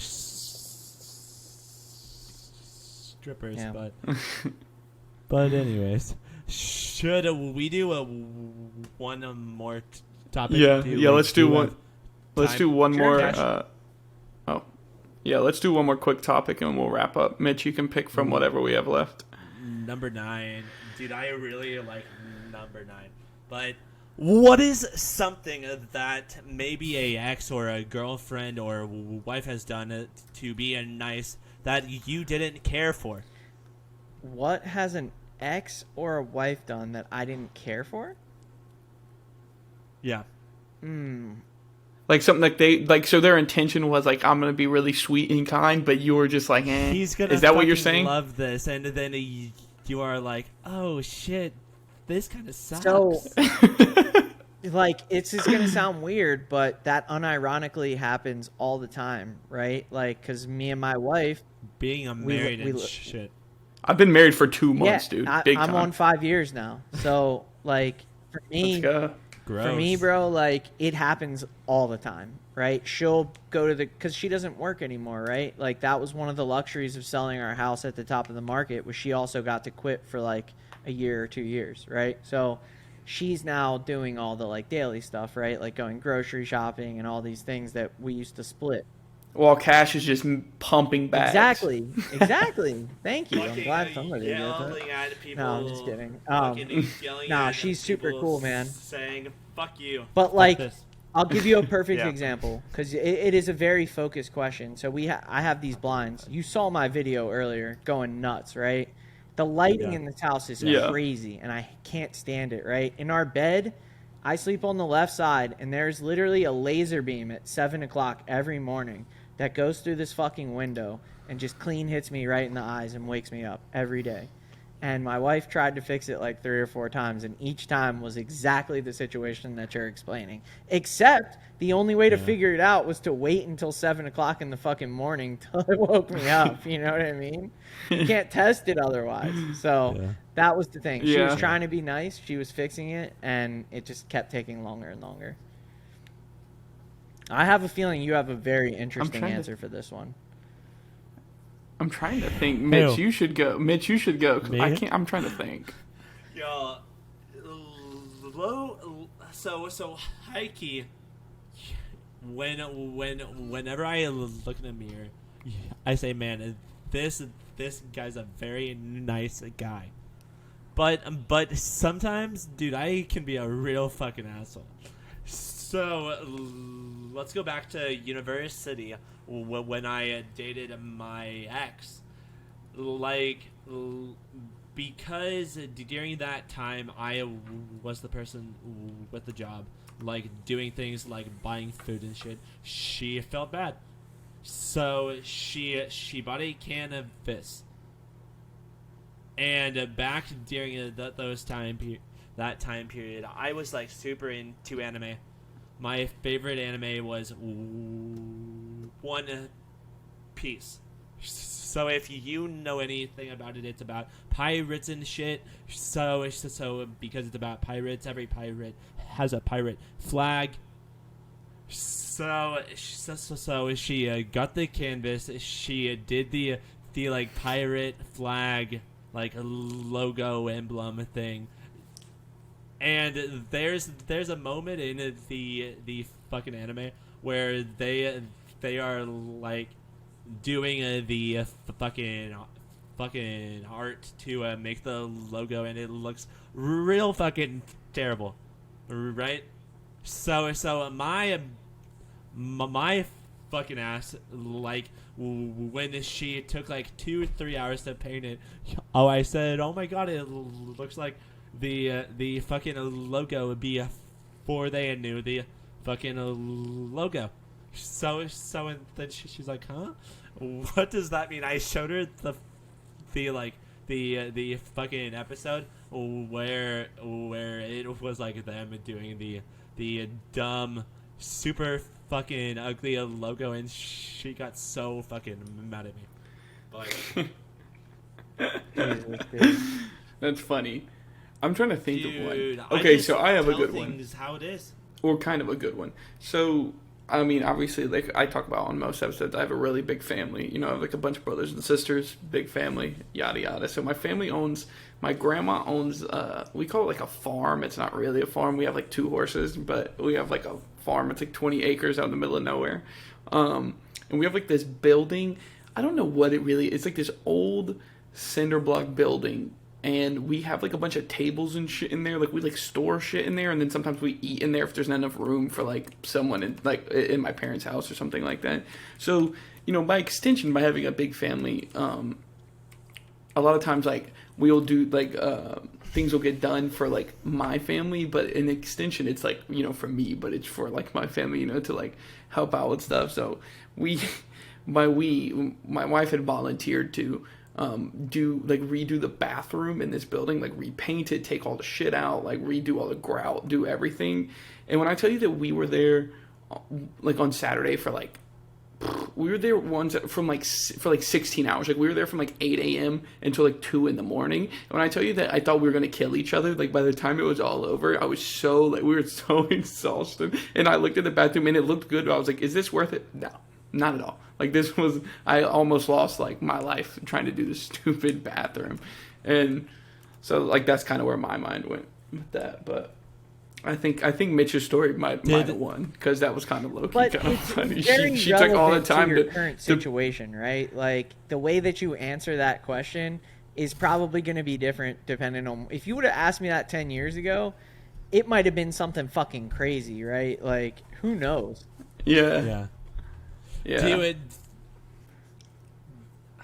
maybe I'm the fucking asshole.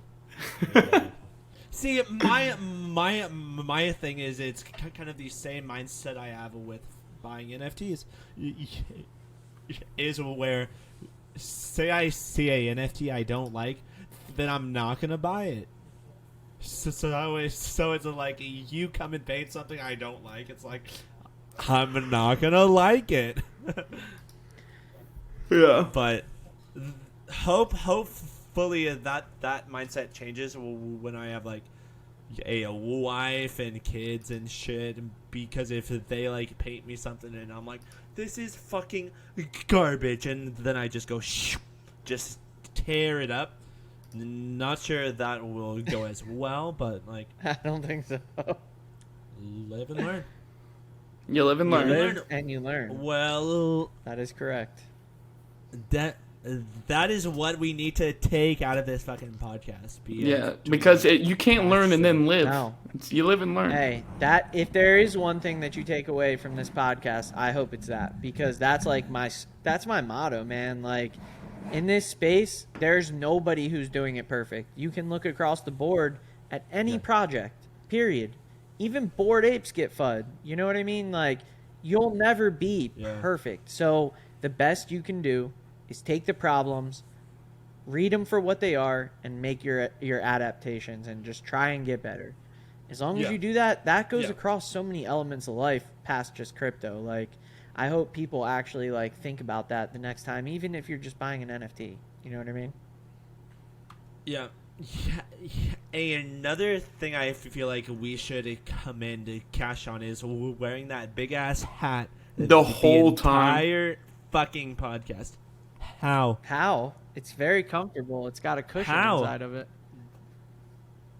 Oh, it's a little heavy, but I got a strong neck, so I'll be all right. Because he's a hard-working man. When are you gonna sell those? I'm never gonna sell this. This is a one of a kind. It's a 101, just the way I like my stuff. It's a stuff. 101. He minted it myself. It's a 101 piece. Super fucking 5% discount code if you use coupon code cash at. No, I'm just kidding. No, man. They're like they're for sale. They're online. I just literally saw an NFL player wearing one, and I was like, I have to have one of those with a Benjamin's B on it. Like, I need it. Yeah. So I bought it, and then it showed up. I literally forgot I bought it. It showed up, and it was one of the happiest moments of my life. Like, I'm not kidding, man. I was so happy. Merry Christmas. Yeah, man. Well, anyways, guys, we very, very, very much appreciate all of y'all like getting this deep into this episode. And if you did enjoy it, then go down and drop a like and maybe sub, because we do these type of episodes with big influencers and big people in our community every fucking week. So, before we do go, Cash, is there anything you'd like to pimp? Yeah. I'm not an influencer. I'm just a regular dude, all right?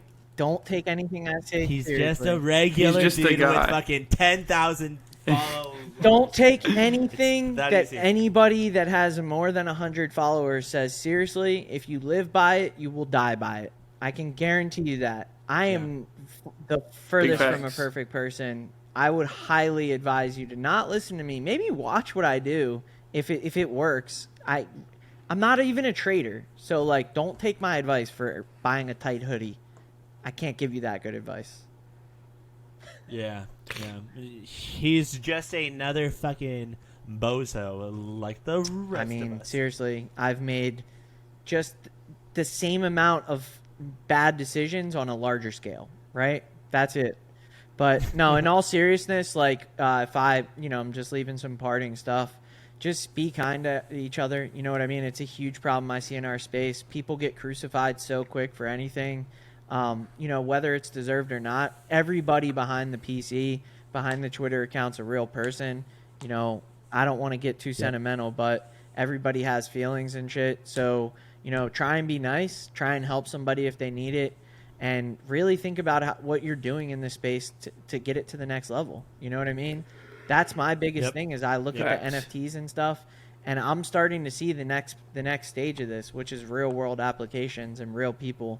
So I'm trying to stay focused. I think we all need to focus on the big picture, and we're one happy NFT family, man. That goes across chain. We can't get new people in if we can't agree on simple things. So let's make sure that we're all trying. Completely, man. Completely. Big facts. Big T, do you have any parting? No, not really. Like Mitch said, just appreciate everybody tuning in once again for the 21st week in a row. Cash, as always, thank you for your time. I know you're a busy man, so thanks for making this work for us.